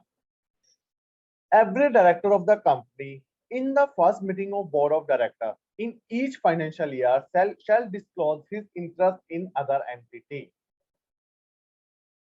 जब साल की first board meeting होगी ना, it is responsibility of every director कि साल की first board meeting से पहले वो एक डिक्लेरेशन सबमिट करे कंपनी को कि उसका इंटरेस्ट किस किस कंपनी में है, मतलब किस किस कंपनी में वो डायरेक्टर है, किस किस कंपनी में उसने शेयर होल्ड किए हुए हैं. Every director is required to submit with the company a fresh MBP1 when there is any change in his interest from the earlier MBP1. और ऐसा भी हो सकता है कि आपने एक MBP1 दिया बट उसके बाद आपके इंटरेस्ट में चेंज हो गया, तो जब जब आपके इंटरेस्ट में चेंज होगा तब तब आपको कंपनी को रिवाइज MBP1 देना ही पड़ेगा. MBP1 is not required to file with the ROC for definitely. MBP1 आप लेंगे, आप अपने रिकॉर्ड में रखेंगे, बट ROC के पास फाइल करना मैंडेटरी नहीं है. Now one thing, this MBP1 is very much important for the purpose of the chartered accountant. Why I am saying MBP1 is important for the purpose of the chartered accountant is because MBP1 में हम detail देते हैं हमारे director कहाँ का interested है. MBP1 में हम डिटेल देते हैं डायरेक्टर का इंटरेस्ट कहाँ है, डायरेक्टर के रिलेटिव्स कौन है, उनका इंटरेस्ट कहाँ है. So as a chartered accountant, when you guys will do your statutory audit, when you guys will prepare the related party transaction, at that time it will help you to understand कि आपके ऊपर क्या क्या company के director का interest कहाँ कहाँ है, that time definitely it will help you to understand the things. So I would request to all of you, please make sure you are taking the MBP1 from the companies on the regular basis. Companies को लेना director से जरूरी है, but जब आप audit कर रहे हैं तो अपनी ऑडिट चेकलिस्ट में मेंशन करें कि you will take up the MBP1 from the director, और आप उनसे MBP1 लेके उसको चेक भी करेंगे. Someone has asked a question whether it is required to give MBP1 on the stamp paper. No, sir. No, it is not required to take MBP1 on the stamp paper. MBP1 can be on a plain paper by the company. Next question, for independent director also, yes. From the independent director, even we have to take two disclosure. One, this. Second is the disclosure about his independency. He is still independent to continue as an independent director. General director से only एक disclosure लेना है, independent director से तो हमें दो दो disclosures लेने हैं. फर्स्ट कंप्लायंस क्वार्टर का हमें MBP1 लेना है. Second compliance DIR8 as per section 164(2) and section 143 subsection 3. DIR8 is certificate declaration of non-disqualification. Every director of the company in each financial year will submit with the company disclosure of the non-disqualification. तो mandatory है director के लिए non disqualification का disclosure देना. अब ये point auditors के लिए बहुत ज्यादा इंपॉर्टेंट है, बिकॉज आप देखेंगे तो मैंने यहाँ दो सेक्शन मेंशन किए हैं. फर्स्ट सेक्शन 164 जो बात करता है डिस्क्वालिफिकेशन किस किस केस में डायरेक्टर हो सकता है. Second 143(3)(g. अब 143(3)(g बोलता है, ये ऑडिटर का सेक्शन है. 143(3)(g ये ऑडिटर की रिस्पॉन्सिबिलिटीज की बात करता है. 143(3)(g ये बोलता है, कंपनीज एक्ट में कहीं नहीं लिखा कि एवरी ईयर कंपनी को DIR8 लेना है डायरेक्टर से, बट कंपनीज एक्ट में लिखा है कि एवरी ईयर ऑडिटर को अपनी ऑडिट रिपोर्ट में देना है कि डायरेक्टर डिस्क्वालीफाई नहीं है. अब भाई ऑडिटर कैसे लिख देगा कि डायरेक्टर डिस्क्वालीफाई है या नहीं है? Auditor can mention only basis of the information receive from the director. तो it is responsibility of the auditor कि वो कंपनी से परस्यू करे कि कंपनी DIR8 ले एवरी ईयर अपने डायरेक्टर से, और उसकी एक कॉपी ऑडिटर अपने चेकलिस्ट में रखे. ऑडिटर चेक करे कि डायरेक्टर ने DIR8 दिया है, then only he will be considered as a non disqualified. ये सभी रिक्वायरमेंट सिर्फ कंपनीज के लिए नहीं है, ऑडिटर्स के लिए भी है. बिकॉज क्या होता है, अगर आपने देखा हो लास्ट 2-3 इयर्स में कंपनीज एक्ट में बहुत सारे अमेंडमेंट आए हैं. उन अमेंडमेंट में एक सबसे मेजर अमेंडमेंट जो मैंने नोटिस किया है, they have increase the responsibility of the auditor. Auditors की रिस्पॉन्सिबिलिटी उन्होंने बहुत लेवल तक इंक्रीज कर दिया है. लाइक 31 मार्च 2022, अभी जो हमारा फाइनेंशियल ईयर चल रहा है 21-22, इस फाइनेंशियल ईयर जब ये एंड होगा, आपको जो कारो बनाना है न्यू फॉर्मेट में बनाना है, न्यू डिस्क्लोजर्स के साथ. उस कारो में कंपनीज एक्ट के बहुत सारे डिस्क्लोजर आपको देने पड़ेंगे. सेकंड, शेड्यूल 3 में बहुत सारे अमेंडमेंट आ गए हैं. शेड्यूल 3 में बहुत सारे न्यू डिस्क्लोजर्स ऐड हो गए हैं. थर्ड, ऑडिटर रिपोर्ट में न्यू डिस्क्लोजर्स ऐड हो गए. तो ऑडिटर्स की रिस्पॉन्सिबिलिटी सब जगह पे बढ़ गई है. Someone has mentioned, can a company has all the director as non-executive director? Definitely, ma'am. It is allowed that all the director of the company can be non-executive director. Like executive director कौन से होते हैं? WTD और MD. Private company पर WTD और MD appoint करना ही mandatory नहीं है.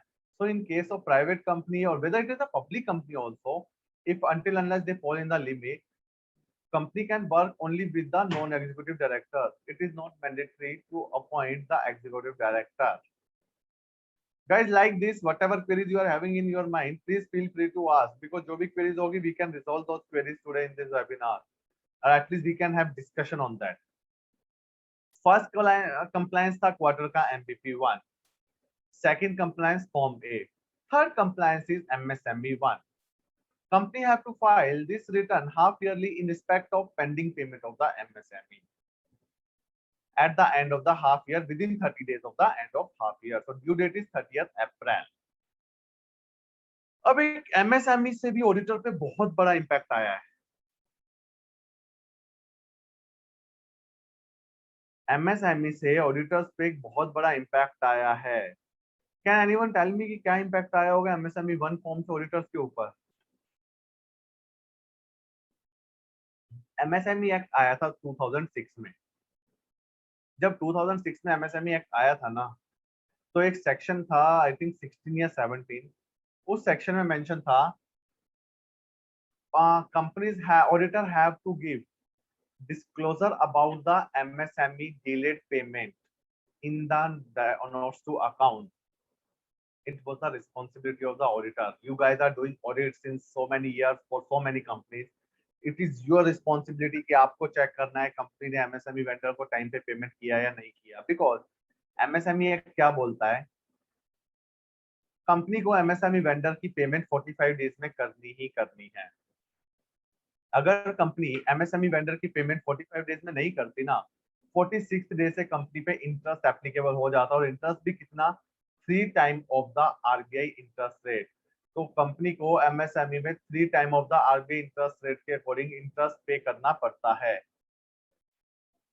अब the situation is like this, sometime someone company has mention कि हमने तो अपने वेंडर से एग्रीमेंट ही 60 डेज या 90 डेज का किया है, तो क्या इस केस में हमें इंटरेस्ट पे करना पड़ेगा? I am asking this question from all of you. If company has already entered into an agreement with the company for payment within 60 days, so if they have entered into agreement for payment to 60 days, so after 45 days क्या उनको interest पे करना पड़ेगा या नहीं? Please guys feel free to mention in the chat box because it will help us to understand. I have received 3 answers. सभी ने mention किया yes इंटरेस्ट पे करना पड़ेगा. My answer will be yes because MSME act क्या बोलता है, अगर कंपनी ने कोई एग्रीमेंट भी किया है 45 डेज से ज्यादा का, 46 डे से वो एग्रीमेंट इनवैलिड हो जाएगा from the point of view of the this thing, because company act में ही लिख दिया कि 45 डेज में पेमेंट करनी है तो करनी है, नहीं करते तो 3 टाइम इंटरेस्ट पे करना पड़ेगा। और पेमेंट नहीं की 45 डेज में तो ऑडिटर्स को डिस्क्लोज करना पड़ता था नोट्स टू अकाउंट्स में। बट आज तक क्या होता था, I have analysed so many balance sheet of 2006 to 2020, auditors generally mention नहीं करते थे, वो एक लाइन लिख के छोड़ देते थे, there is no MSME vendor, there is no pending payment of the MSME vendor. अभी तक ऑडिटर्स यही करते थे, I have personally seen. But अब क्या हो गया है, वो ऐसा इसलिए मेंशन करते थे उन्हें कोई इन्फॉर्मेशन नहीं मिलती थी, बट अब क्या है, कंपनी को ये एमएसएमई 1 फॉर्म जब से आया है ना, तो this MSME 1 form is nothing else, it is a self declaration by the company. What is a self declaration? MSME 1 form किस केस में फाइल करना है, सिर्फ उस केस में फाइल करना है जब ड्यूरिंग द हाफ ईयर अगर कंपनी ने किसी एमएसएमई वेंडर की पेमेंट 45 डेज से डिले में की है क्या नहीं। अगर कंपनी ने किसी एमएसएमई वेंडर की पेमेंट आफ्टर 45 डेज की है, उसकी डिटेल उसको एमएसएमई 1 फॉर्म में मेंशन करके फाइल करनी है। अब इशू क्या है, अभी तक तो ऑडिटर्स इस चीज से बच जाते थे, वो ये मेंशन कर देते थे कि there is no MSME vendor और there is no pending payment, और कंपनी से एमआर ले लेते थे। अब आप ऑडिट के लिए गए, फॉर एग्जांपल आप 31 मार्च 2021 की ऑडिट करते हैं। ऑडिट में आपको जब डॉक्यूमेंट चेक करते हैं, यू फाउंड कि कंपनी ने 2 एमएसएमई फॉर्म फाइल किए हैं, एक आप कंपनी ने फाइल किया था सितंबर के लिए, एक मार्च के लिए कंपनी ने फाइल किया है। अगर कंपनी ने एमएसएमई 1 फाइल किया है, ये अपने आप में प्रूफ है कि कंपनी ने डिफॉल्ट किया है एमएसएमई वेंडर की पेमेंट का, बिकॉज अगर कंपनी ने सभी वेंडर्स को 45 डेज में पेमेंट कर दिया था, कोई भी वेंडर ऐसा नहीं था जिसका 45 डेज के बाद पेमेंट हुई हो, तो ऐसे केस में नील ट्रांजैक्शन के लिए तो एमएसएमई 1 फॉर्म फाइल ही नहीं करना पड़ेगा। एमएसएमई 1 फॉर्म फाइल ही उस केस में करना पड़ेगा जहां पे एमएसएमई 1 फॉर्म फाइल ही उस केस में करना पड़ेगा जहां पे किसी वेंडर की पेमेंट 45 डेज के बाद की है। अब आप ऑडिट करते हैं, आपने देखा कंपनी ने एमएसएमई 1 फाइल किया है, now you don't have any option to say कि कंपनी में कोई एमएसएमई वेंडर नहीं है या कंपनी कोई डिफॉल्ट नहीं किया। Now you have to mention कि yes, company has they make a default for the MSME vendor, and this much will be the interest, this much will be the contingencies for the interest, this much will be the provision for the interest. अब आपको वो mention करना पड़ेगा। हाँ, as a company, how do we know whether vendor is registered or not? इसके लिए मैं एक बहुत सिंपल वे बताता हूँ, बिकॉज ये कंपनी की रिस्पॉन्सिबिलिटी आपकी नहीं है पता करना। कंपनी को क्या करना चाहिए, कंपनी को अपने सभी वेंडर्स को एक मेल कर देनी चाहिए। उस मेल में फर्स्ट ये लिखे, first thing, if you are registered under MSME please confirm and share your certificate. ठीक है। सेकंड, इस पे सबका आता है, बहुत लोग ये बोलते हैं कि हमने मेल भी किया, कोई रिप्लाई नहीं आया, तो साइमल्टेनियसली मेल में लिखो है, if we will not receive any reply within 15 days or 20 days, it will be considered that you are not registered under MSME। See, company के पार्ट पे कंपनी सिर्फ इतना ही कर सकती है, बिकॉज कोई गवर्नमेंट पोर्टल तो है नहीं कि हम नाम डाल के हम चेक कर ले रजिस्टर्ड है या नहीं है। नहीं, तो company can do this thing, they can send a mail, because auditor भी तो बाद में वेरीफाई करेगा, ऑडिटर भी बाद में देखेगा हाँ मेल किया था, रिप्लाई आया कि नहीं है रजिस्टर, ओके नहीं रिप्लाई आया इतने दिन में, तो we will consider it as a non registered. So we have to demand certificate from all. So MSME 1 form is very important from the point of view of the statutory audit. You cannot take it lightly. MSME 1 form अगर एक बार company ने file कर दिया, तो अब आपके ऊपर responsibility बन चुकी है कि आपके पास कोई ऑप्शन नहीं है, आपको मेंशन करना ही पड़ेगा अपनी रिटर्न में, फाइनेंशियल्स में, कि कंपनी ने एमएसएमई वेंडर की पेमेंट का डिफॉल्ट किया है, इतनी पेमेंट का डिफॉल्ट किया है, इतना इंटरेस्ट बनता है, इतना इंटरेस्ट पे हो गया, इतना इंटरेस्ट पेंडिंग है। एक पूरा शेड्यूल बनता है उसका एमएसएमई एक्ट के अंदर, और पूरा शेड्यूल आपको पूरी इंफॉर्मेशन देनी पड़ती है अपनी फाइनेंशियल स्टेटमेंट में। किसी का कोई और क्वेश्चन एमएसएमई के regarding? Because I have practically seen कि we have taken the provision of the MSME in a very lightly manner, but ऐसा नहीं है। We have to be very careful with the provision of the MSME. Fourth return of the quarter is DPT3. DPT is the return of deposit and non-deposit.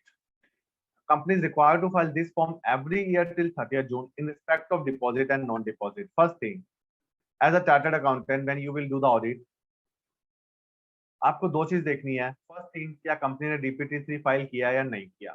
नहीं किया तो आपको check करना पड़ेगा क्या कंपनी के ऊपर एप्लीकेबिलिटी नहीं थी, और एप्लीकेबिलिटी सिर्फ उसी केस में होगी जब एज ऑन 31 मार्च कंपनी में या तो कोई लोन आउटस्टैंडिंग खड़ा है या कोई एडवांस खड़ा है। इन दोनों में से अगर एक भी चीज है तो कंपनी को DPT3 फाइल करना है, बट 31 मार्च को कोई लोन नहीं है, कोई एडवांस नहीं है, तो DPT3 नहीं फाइल करना। तो फर्स्ट थिंग आपको चेक करना है कि क्या कंपनी में कोई लोन या एडवांस थे तो DPT3 फाइल होना चाहिए। हुआ या नहीं हुआ, नहीं हुआ तो नॉन कंप्लायंस है, लिखें, उसको क्वालिफाई करें। किया है तो अब दो चीजें देखनी है। अब DPT3 में बटन्स है, आप डिपॉजिट के लिए फाइल करना चाहते हो या नॉन डिपॉजिट के लिए। प्रैक्टिकली प्राइवेट कंपनी डिपॉजिट ले ही नहीं सकती है। प्राइवेट कंपनी 3 लोगों से लोन ले सकती है other than bank, financial institution और कंपनी, अपने डायरेक्टर से, डायरेक्टर के रिलेटिव से और शेयर होल्डर से। अगर कंपनी ने शेयर होल्डर से लोन लिया है उस केस में तो कंपनी डिपॉजिट पे क्लिक करेगी, अदरवाइज कंपनी हमेशा नॉन डिपॉजिट पे ही क्लिक करेगी। अगर आपकी प्राइवेट कंपनी, आपकी क्लाइंट कंपनी प्राइवेट कंपनी, उसने डिपॉजिट पे क्लिक किया है और उसने शेयर होल्डर के अलावा किसी और से लोन ले रखा है तो it is a non compliance of law, there are heavy penalties. तो आपको चेक करना पड़ेगा ये चीज। अब दूसरा क्वेश्चन आता है, हमारी बैलेंस शीट तो बनती है अगस्त और सितंबर मंथ में, DPT3 30 जून को फाइल करना होता है, तो हम 30 जून को फिगर कैसे फाइनल करें? क्या हम फिगर्स प्रोविजनल दे सकते हैं DPT3 में, तो और एनुअल रिटर्न में अपनी फाइनल फिगर दे देंगे? Is it allowed to give the provisional figure in DPT3? Anyone can answer?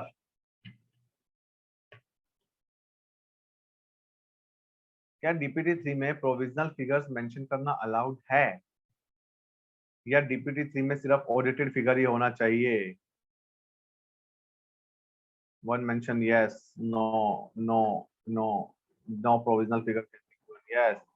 Ministry ने स्पेसिफिकली रूल 16, जो मैंने यहाँ रूल 16 लिखा है ना डिपॉजिट रूल में, वहां स्पेसिफिक लिखा है figure should be audited figure, figure should match with the figures of the financial statement, it is mandatory. तो ऑडिटर, अब देखिए, अब ये रिस्पॉन्सिबिलिटी भी ऑडिटर पे आ गई कि अब ये ऑडिटर की रिस्पॉन्सिबिलिटी है कि ऑडिटर को चेक करना है ना, ऑडिटर को चेक करना है कि भाई फिगर फाइनल है या नहीं है। अगर फाइनल फिगर नहीं दी तो ऑडिटर को क्वालिफाई करनी पड़ जाएगी अपनी report. Now there are the two questions in the chat box regarding MSME. I just want to take that. How can an authority verify whether company has sent mail to 100% vendor? See sir, if you are a chartered statutory auditor of a company, you are checking each and every invoice of the company in your statutory audit. You are checking each and every entry in the tally while doing the statutory audit. So definitely you are having a complete data of the 100% vendor. So definitely you have to check whether the company has mailed to the 100% vendor or not.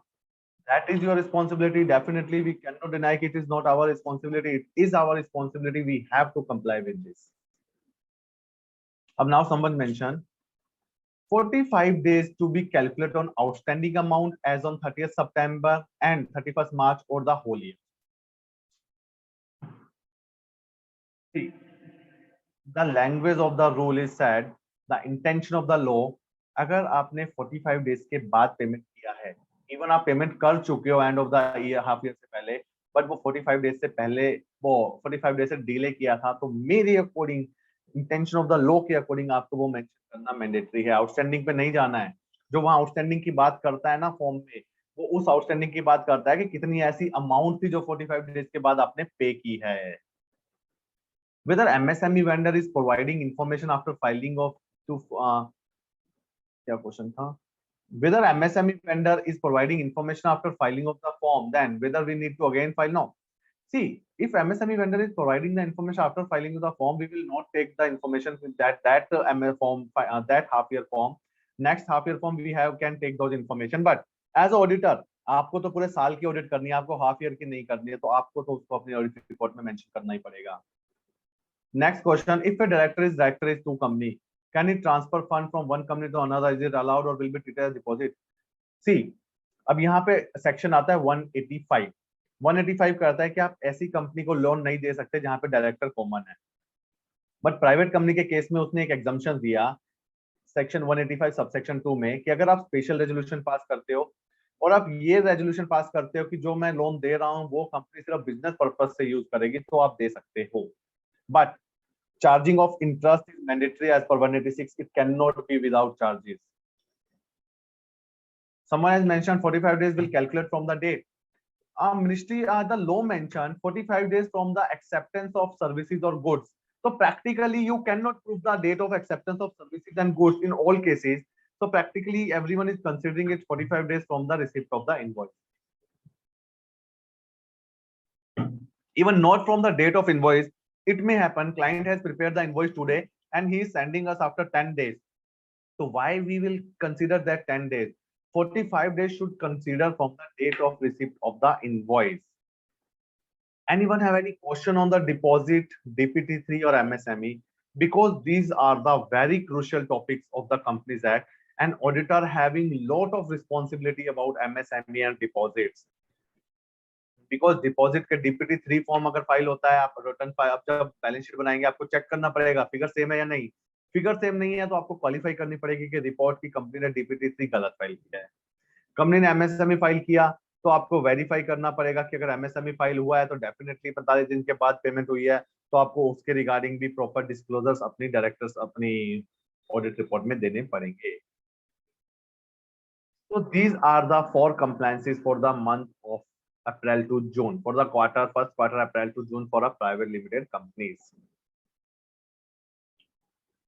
Guys, I will take up 10 more minutes to discuss the provision of the law. After that, I will take up all the queries. So जो भी आपकी queries है, please feel free to ask in the section chat box. So today's purpose of the session कि हमने जितना discuss किया है उस पे हमारे माइंड में जितनी क्वेरीज है हम उनको क्लैरिफाई कर लें. Amendment July to September, sorry compliance July to September. अब जुलाई टू सितंबर हमारा मंथ है ना, वो ऑडिट का मंथ है. तो पहला कंप्लायंस होगा approval of the financial statement. Preparation and approval of the financial statement is the first compliance. Preparation of the director report. Once our financial will prepare, we will prepare the director report. Financial बन गए, director report बन गई, अब आता है annual general meeting. Every share company shall in each year hold, in addition to any other meeting, a general meeting as annual general meeting within 6 months from the date of closure of financial year. Financial year close हुआ 31st मार्च को, 6 month में AGM होनी चाहिए till 30 सितंबर. अब एक question है, मैंने 30 सितंबर को एक एजीएम कॉल की, किसी रीजन से एडजॉर्न हो गई. एडजॉर्न एजीएम मैंने दोबारा की 5 अक्टूबर को. So whether it will be considered as a non-compliance or compliance of section 19(6).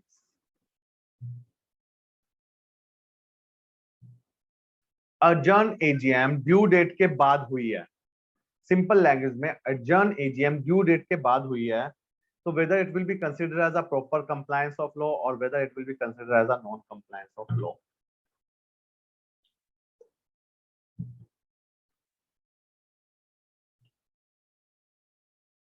One answer is non-compliance of law. What are the other views? Adjourn AGM is continuation of the original. Okay. So I have received two views. Both are completely contradictory. Other views of the members. Okay. Let me discuss this. As first someone has mentioned adjourn AGM in continuation of original. We are completely agree. Sir, adjourn AGM is continuation of the original, but as per law, there are a lot of case laws are there in 1956 Act also. You can refer the Ramaiya. As per law, adjourn AGM should also complete within due date. adjourn AGM भी हमारी due date में complete हो जानी चाहिए. अगर आपकी adjourn AGM due date के बाद होती है तो it will be considered as a non-compliance of law and you are liable for compounding and penalties under Companies Act. अब एग्जांपल लेता हूं, आपने AGM रखी थी 15 सितंबर को, बट एडजर्न करके आपने की 25 सितंबर. It is a compliance of law because आपने 30 सितंबर से पहले पहले कर ली. बट आपने एजीएम रखी थी 30 सितंबर को, आपने एडजर्न एजीएम की 5 अक्टूबर को. It is non compliance of law.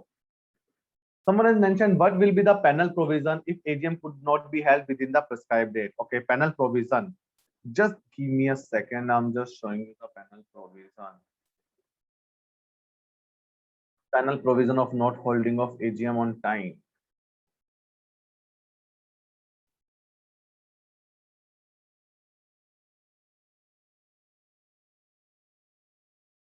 As per section 99 of the Companies Act, if any default is made in holding of AGM, company and every officer who is default shall be punishable with fine, which may extend to 1 lakh rupees, and in case of continued default, further fine which may extend to 5,000 rupees every day. 30 सितंबर को AGM करनी थी, आपने AGM की अपनी 10 अक्टूबर को, तो आप पे जो पेनल्टी लगेगी 1 lakh plus 5,000 per day, 5,000 into 10, 50,000 on the company and same 1 lakh plus 50,000 on the director. So penalty on company and director, company पे भी 1 लाख फिक्स पेनल्टी है और डायरेक्टर पे भी प्लस 5,000 पर डे, दोनों पे अलग अलग. This is the consequences. So after today's webinar we will never say कि adjourn AGM अगर ड्यू डेट के बाद होती है तो प्रॉपर कंप्लायंस नहीं है. adjourn AGM ड्यू डेट के बाद होती है तो वो कभी भी प्रॉपर कंप्लायंस नहीं माना जाएगा, वो नॉन कंप्लायंस ही माना जाएगा. AGM के बाद notice of AGM. Yes, AGM से पहले आपको नोटिस इश्यू करना है. नोटिस मेक श्योर कि आप सभी डायरेक्टर्स को देंगे, शेयर होल्डर्स को देंगे और सभी ऑडिटर्स को देंगे. सर्कुलेशन ऑफ फाइनेंशियल स्टेटमेंट, आपको नोटिस के साथ financial statement, director report, auditor report भी सर्कुलेट करनी पड़ेगी. और इस क्वार्टर में एक और कंप्लायंस आता है, DIT KYC. KYC of all the director, every person having DIN number as on 31st March 2021 or relevant 31st March. For the every director, we are required to file DIT KYC, whether in the e-form, whether in the web form, but it is required to file. And due date of filing of DIT KYC is 30th September every year. Every year 30th September तक हमें KYC form file करना पड़ता है. Next quarter October to दिसंबर, अब हमारे financial बन चुके हैं, ऑडिटर रिपोर्ट बन चुकी है, AGM हो गई है. पहला कंप्लायंस आएगा AOC4. AOC4 is the financial statement should be filed within 30 days of holding of AGM. MGT7 is the annual return should be filed within 60 days of holding of AGM. MGT8, अगर private company की share capital 10 crore से ज्यादा या turnover 50 crore से ज्यादा तो MGT8 भी लगाना पड़ेगा. Next are compliances for January to March. Practically there is no mandatory compliance in this quarter. January to March में फाइल करने वाला कोई भी फॉर्म नहीं है. अब आता है कुछ और कंप्लायंसेस जो हमें करने पड़ते हैं. Board meeting, other than small company it is mandatory कि every company hold at least 4 board meeting in a financial year. क्या कंपनीज एक्ट में एवरी क्वार्टर एक बोर्ड मीटिंग करना मैंडेटरी है?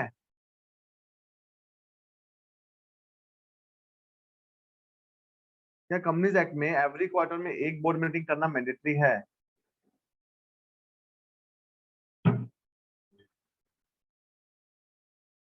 One is no, yes, yes, no. Mixed views are there. Some are in the favor of no, some are in favor of yes. I am in favor of no. As per section 173 जो board meeting की बात करता है और secretary standard 1 जो board meeting की बात करते हैं, nowhere it is mentioned that company को एवरी क्वार्टर में बोर्ड मीटिंग करनी है. It is not required to hold board meeting every quarter. लो बोलता है कि आपको एक कैलेंडर ईयर में 4 बोर्ड मीटिंग करनी जरूरी है और 2 बोर्ड मीटिंग के बीच में 120 दिन से ज्यादा गैप नहीं होना चाहिए. ये लो है. ऐसा कहीं नहीं लिखा कि हर क्वार्टर में बोर्ड मीटिंग करनी है. रजिस्टर्स, कंपनी को काफी सारे रजिस्टर्स मेंटेन करते पड़ते हैं. Register of director, director share holding, register of member, register of transfer, related party transaction. ADT 1, company को ऑडिटर अपॉइंट करने के लिए एडीटी 1 भी फाइल करना पड़ता है एवरी 5 ईयर में. अब यहाँ एक क्वेश्चन ऑडिटर से रिलेटेड बहुत इंपॉर्टेंट. क्या कंपनी ऑडिटर को 5 साल से कम के लिए अपॉइंट कर सकती है? This is a very relevant provision for the auditor. One answer is no.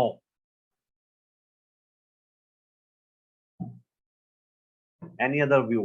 Can a company appoint auditor for the period less than 5 years? हाँ. Someone has mentioned except first auditor. Yes, first auditor को 5 साल से कम के लिए कर सकते हैं. Someone mentioned yes, can appoint. Okay. Any other views? Now we all are the chartered accountant are attending this webinar, so you guys can reply. इस question का तो हम इजीली रिप्लाई दे सकते हैं अपने व्यू से, बिकॉज हम रेगुलर बेस पे ये तो करते हैं. क्या कंपनी ऑडिटर्स को एजीएम में 5 साल से कम के लिए अपॉइंट कर सकती है? No. One answer is no. Other is no. One is yes. No. So there are, you can see, we are the 60 professional are here. हम 60 प्रोफेशनल में भी इस क्वेश्चन पे हमारे आंसर बहुत वेरी कर रहे हैं. कोई यस के फेवर में है, कोई नो के फेवर में है. Some has mention except specified companies. Yes. Okay. तो कुछ यस के फेवर में है, कुछ नो के फेवर में. But what is low? Appointment of auditor का क्या प्रोविजन है? अपॉइंटमेंट ऑफ ऑडिटर का जो प्रोविजन है वो है section 139. Let me just read the language of section 139. Let me just show you my screen, so it will be more better for all of you. Someone mentioned like small company में हम कर सकते हैं. Okay. Let me just check the law. Subject to the provision, every company at the first annual general meeting appoint an individual firm auditor who shall office from the conclusion of the meeting till the conclusion of the sixth general meeting. जिन persons ने yes favour में answer दिया है, I just want to ask a question. Sir यहाँ पे कहीं नहीं लिखा हुआ कि कितने साल के लिए अपॉइंट करना है. यहाँ नहीं लिखा कि 1 साल के लिए करना है, 2 साल के लिए, 3 साल के लिए, 4 साल के लिए, 5 साल के लिए. यहाँ कहीं भी नहीं लिखा. आप पूरा एक्ट रीड कर लीजिए, पूरा एक्ट स्टडी कर लीजिए. पूरे एक्ट में आपको कहीं भी ऐसा लिखा हुआ नहीं मिलेगा कि ऑडिटर को आपको कितने साल के लिए अपॉइंट करना है. और ऐसा भी कहीं नहीं लिखा हुआ मिलेगा कि किस कंपनी के लिए कितने साल के लिए, किस कंपनी के लिए. टाइप ऑफ कंपनी से doesn't matter. Type of company does not matter for the purpose of appointment of auditor. Type of company का सिर्फ मैटर वहां आता है जहां रोटेशन की बात होती है कि 5 साल हो गया, 10 साल हो गया, रोटेट करना है या सेम को अपॉइंट करें. बाकी अपॉइंटमेंट के केस में टाइप ऑफ कंपनी से कोई मैटर ही नहीं है. अब आता है पूरा कंपनीज एक्ट. आप लोग स्टडी कर लीजिए, हम स्टडी कर लेते हैं. Nowhere it is mention कि ऑडिटर आपका 1 साल के लिए अपॉइंट होगा, 2 के लिए, 3 के लिए, 4 के लिए, 5 के लिए. और ऐसा भी कहीं नहीं लिखा auditor shall be appoint up to 5 year, for 5 year. There simple mention auditor shall be appoint from the conclusion of this meeting till the conclusion of the 6th meeting. तो यहाँ पे मिनिस्ट्री ने आपको कोई अपॉर्चुनिटी नहीं दी है, कोई option नहीं दिया है कि आप अपने अकॉर्डिंग लॉ को चला सकते हैं, जितने दिन का आपका मन करे, जितने सालों का आप अपॉइंट कर सकते हैं. No, this is not the intention of law. अब रीजन मैं बताता हूँ इसका क्यों है. अगर हम लॉ डिस्कस कर रहे हैं तो देयर शुड बी रीजन. 2014 में जब लॉ आया, ऑडिटर्स का आईसीए इंस्टीट्यूट का एक रिप्रेजेंटेशन भी था मिनिस्ट्री को कि बहुत बार केसेस में क्या होता है कि कंपनी ने कोई डिफॉल्ट किया है. ऑडिटर अगर कंपनी को बोलता है कि आपने डिफॉल्ट किया है, मैं क्वालिफाई करूंगा रिपोर्ट, तो कंपनी क्या करती थी, नेक्स्ट ईयर उस पर्सन को अपॉइंट ही नहीं करते थे auditor. Next year auditor change. जो क्वालिफाई कर रहा है, जो नहीं सुन रहा है, नेक्स्ट ईयर ऑडिटर चेंज. और आप लोगों ने प्रैक्टिकली फेस किया होगा ऐसा बहुत होता था।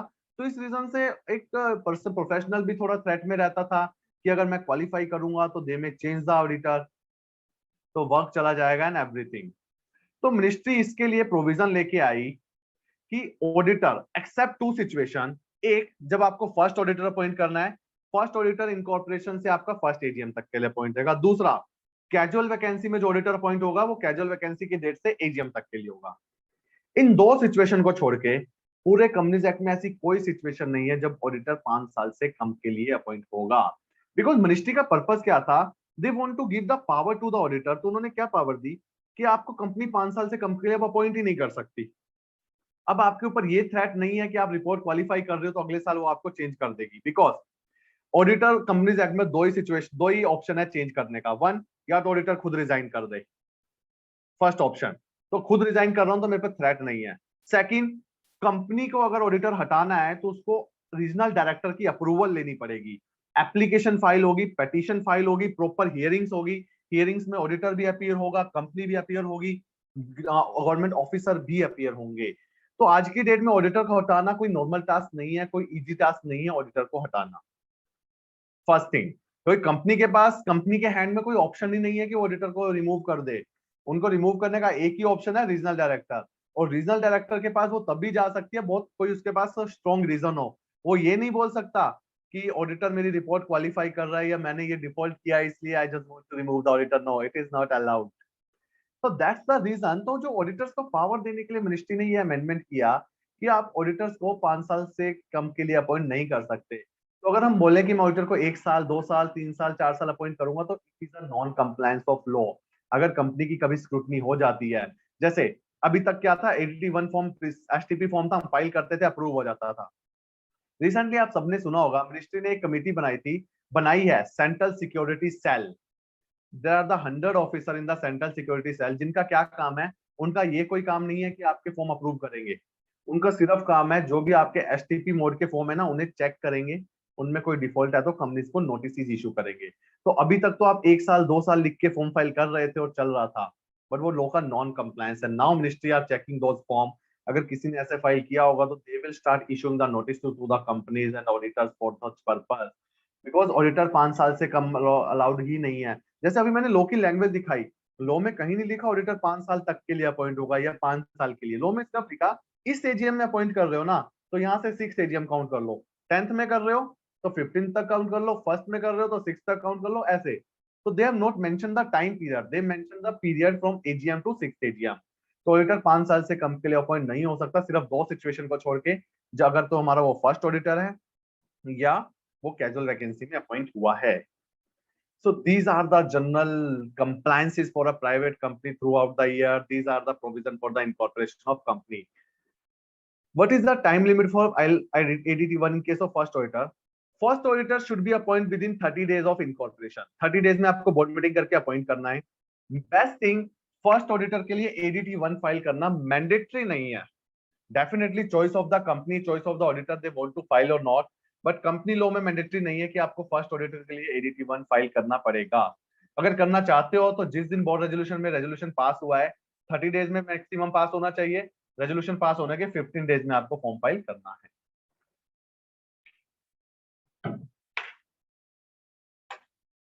Now any queries from the member? Now we are open for the query session.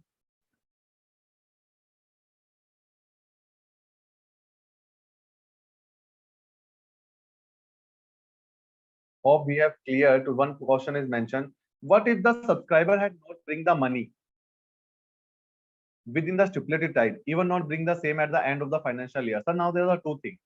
एक चीज तो है, सब्सक्राइबर कह रहा है मैं लेके ही नहीं आऊंगा, जो करना है कर लो। In that case company law में तो कोई प्रोविजन नहीं है, बट सिविल एक्ट में प्रोविजन है कि आप उसके अगेंस्ट हाई कोर्ट में या डिस्ट्रिक्ट कोर्ट में आप उसके अगेंस्ट पिटीशन लगा सकते हो, रिकवरी पिटीशन। बिकॉज ये कंपनी का राइट है सब्सक्रिप्शन सब्सक्राइबर से मनी लेना, तो आप रिकवरी पिटीशन लगा सकते हो। अब from the point of the auditor ये आता है, ऐसी कोई उसका ऑप्शन, वो ये नहीं चाहता कि मैं कभी फाइल ही नहीं करूँ, मैं पे ही नहीं करूंगा, बट नहीं किया था। अब ऑडिटर क्या करे बैलेंस शीट बनाते वक्त? तो ऑडिटर को क्या है कि आप एक तरफ तो एसेट साइड में दिखाओगे paid up share capital, for example 1 lakh. Second तरफ you will create a provision to receivable from the shareholders. ऐसे केस में बहुत सारी ऐसी बैलेंस शीट ऑलरेडी बनी है और फाइल भी हुई है मिनिस्ट्री के पास। Next question. What is the penal consequence if deposit taken by private company other than director or relative or shareholder? Sir अगर other then director relative shareholder से लेते हैं तो रूल 16 की पेनल्टीज है. Right now I am not aware. 1 second, give me a second. I just confirm you the penalties.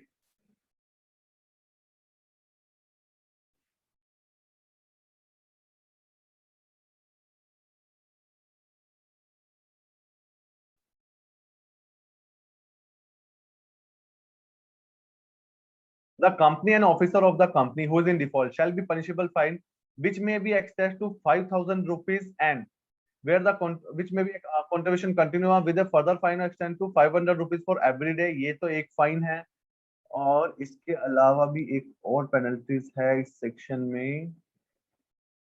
I will just check and come back to you कि section में penalties क्या है because I don't remember the penalties amount. Has private limited company to change auditor after end of 5 years? Private limited companies पे practically क्या है, rotation applicable नहीं होता.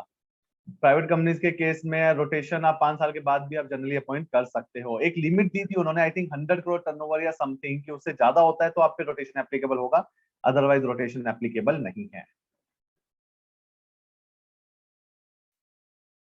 Please explain what deposit include for DPT 3. Private company की बात करते हैं, दो चीजें होती है, डिपॉजिट और नॉन डिपॉजिट. नॉन डिपॉजिट में वो सब चीजें हैं जो प्राइवेट कंपनी को लेना अलाउड है. Loan from director, loan from relative of director, loan from bank, financial institution, other corporate से, ये सब अलाउड है, ये नॉन डिपॉजिट में आएगा. अब बात करते हैं डिपॉजिट. प्राइवेट कंपनी को डिपॉजिट तो लेना ही अलाउड नहीं है, बट प्राइवेट कंपनी को एग्जम्पशंस के थ्रू शेयर होल्डर से लोन लेना अलाउड है. तो शेयर होल्डर से लोन लेना अलाउड तो है, बट वो डिपॉजिट माना जाएगा एज ए अलाउड डिपॉजिट. तो जब आप डीपीटी 3 फाइल करेंगे, सिर्फ उसी केस में आप डिपॉजिट पे यस करेंगे, डिपॉजिट पे क्लिक करेंगे जिस केस में शेयर होल्डर से लोन लिया है. अगर शेयर होल्डर से नहीं लिया, उसके अलावा तो प्राइवेट कंपनी में हमेशा नॉन डिपॉजिट पे ही क्लिक होगा. अगर ऐसी कोई सिचुएशन है, प्राइवेट कंपनी ने थर्ड पार्टी से लिया है, तो वो डिपॉजिट माना जाएगा, जो नॉन कंप्लायंस एक्ट का. एग्जांपल लेते हैं, प्राइवेट कंपनी क्या एचयूएफ से लोन ले सकती है? कंपनी के डायरेक्टर सब उसी में करता है, मेंबर है. My answer will be no, क्योंकि सेक्शन बोलता है प्राइवेट कंपनी लोन ले सकती है डायरेक्टर से और मेंबर से और डायरेक्टर के रिलेटिव से. एचयूएफ कभी भी रिलेटिव नहीं हो सकती, एचयूएफ के मेंबर रिलेटिव हो सकते हैं. तो एचयूएफ के मेंबर से तो लोन ले सकती है, बट एचयूएफ से नहीं ले सकती है. एचयूएफ से लेना तो एक ही सोल्यूशन है, अगर एचयूएफ आपकी शेयर होल्डर है तो. In case of foreign subscriber, we need his document need to be apostilled and notarized as per law. But if you not provide an apostilled document with a self-attested declaration, will not know. As per the guidelines of the Ministry of Ministry of External Affairs, जो हमारी ministry of external affair है, जो सारे foreign transactions को deal करती है, ministry of external affair की guidelines है कि फॉरेन पर्सन से एक सिंपल पेज भी अगर साइन होके आएगा ना, तो वो उस कंट्री की कंडीशन के अकॉर्डिंग आएगा कि अपोस्टाइल कराना है या नोटरी करवाना है, वहां से क्या कराना है. Self declaration never work. Next, how to present advance receive from customer which is outstanding more than a year. If more than a year अगर आपके पास एडवांस है, तो वो आपका लोन, वो डिपॉजिट माना जाएगा, वो लोन नहीं, वो सॉरी एडवांस नहीं माना जाएगा. और डिपॉजिट, फिर वो डिपॉजिट पे आपको क्लिक करना पड़ेगा और ये नॉन कंप्लायंस हो जाएगा कंपनीज एक्ट का, और आपको एज अ ऑडिटर अपनी रिपोर्ट को क्वालिफाई भी करना पड़ेगा इस पर्पज के लिए.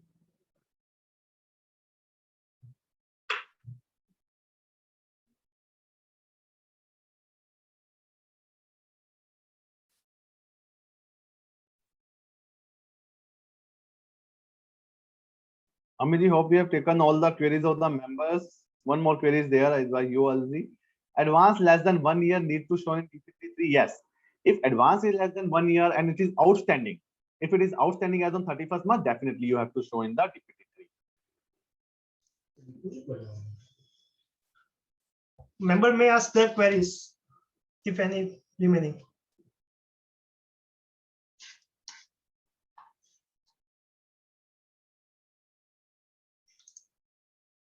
I think, sir, all queries have been resolved.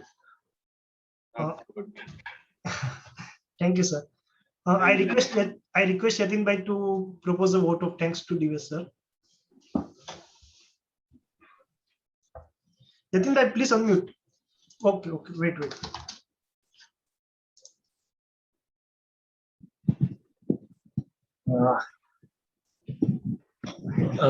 Thank you, Divesh Goyal ji. It's very learned and practical webinar. Not only theory, you have also explained practical. So, Thank you so much. very nice and learning experience for all the members, I guess. Both the topics are really delivered well, and I hope our members must have realized, gained good knowledge of both the topics.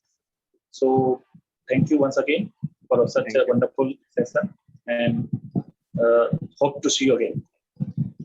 Definitely, I would love to. मैं सभी member से एक request करता हूँ, sir ज्ञान गुरुकुल करके एक WhatsApp group चलाते हैं, बहुत ही अच्छा ग्रुप है, सब हमारी क्वेरी उसमें सॉल्व हो जाती है, तो सर ने ऑलरेडी नंबर ड्रॉप कर दिया है मैसेज में, चैट में, तो all are requested to join the group. So even it was a great session with the chapter. I would like to say whenever it's required from myself, I'm always ready for the chapter. So Amit ji, जब भी कोई requirement हो, please feel 100% free sir. to ask to me. Sir new कारों के लिए हम आपको वापस बुलाएंगे. Definitely, new car and schedule 3 is a good topic because 31st March इस year को बहुत impact करने वाला है वो. Sure sir. Yes. 100% sir. Thank you very much sir. Thank you so much. Thank you. I end the meeting. Yeah, sure.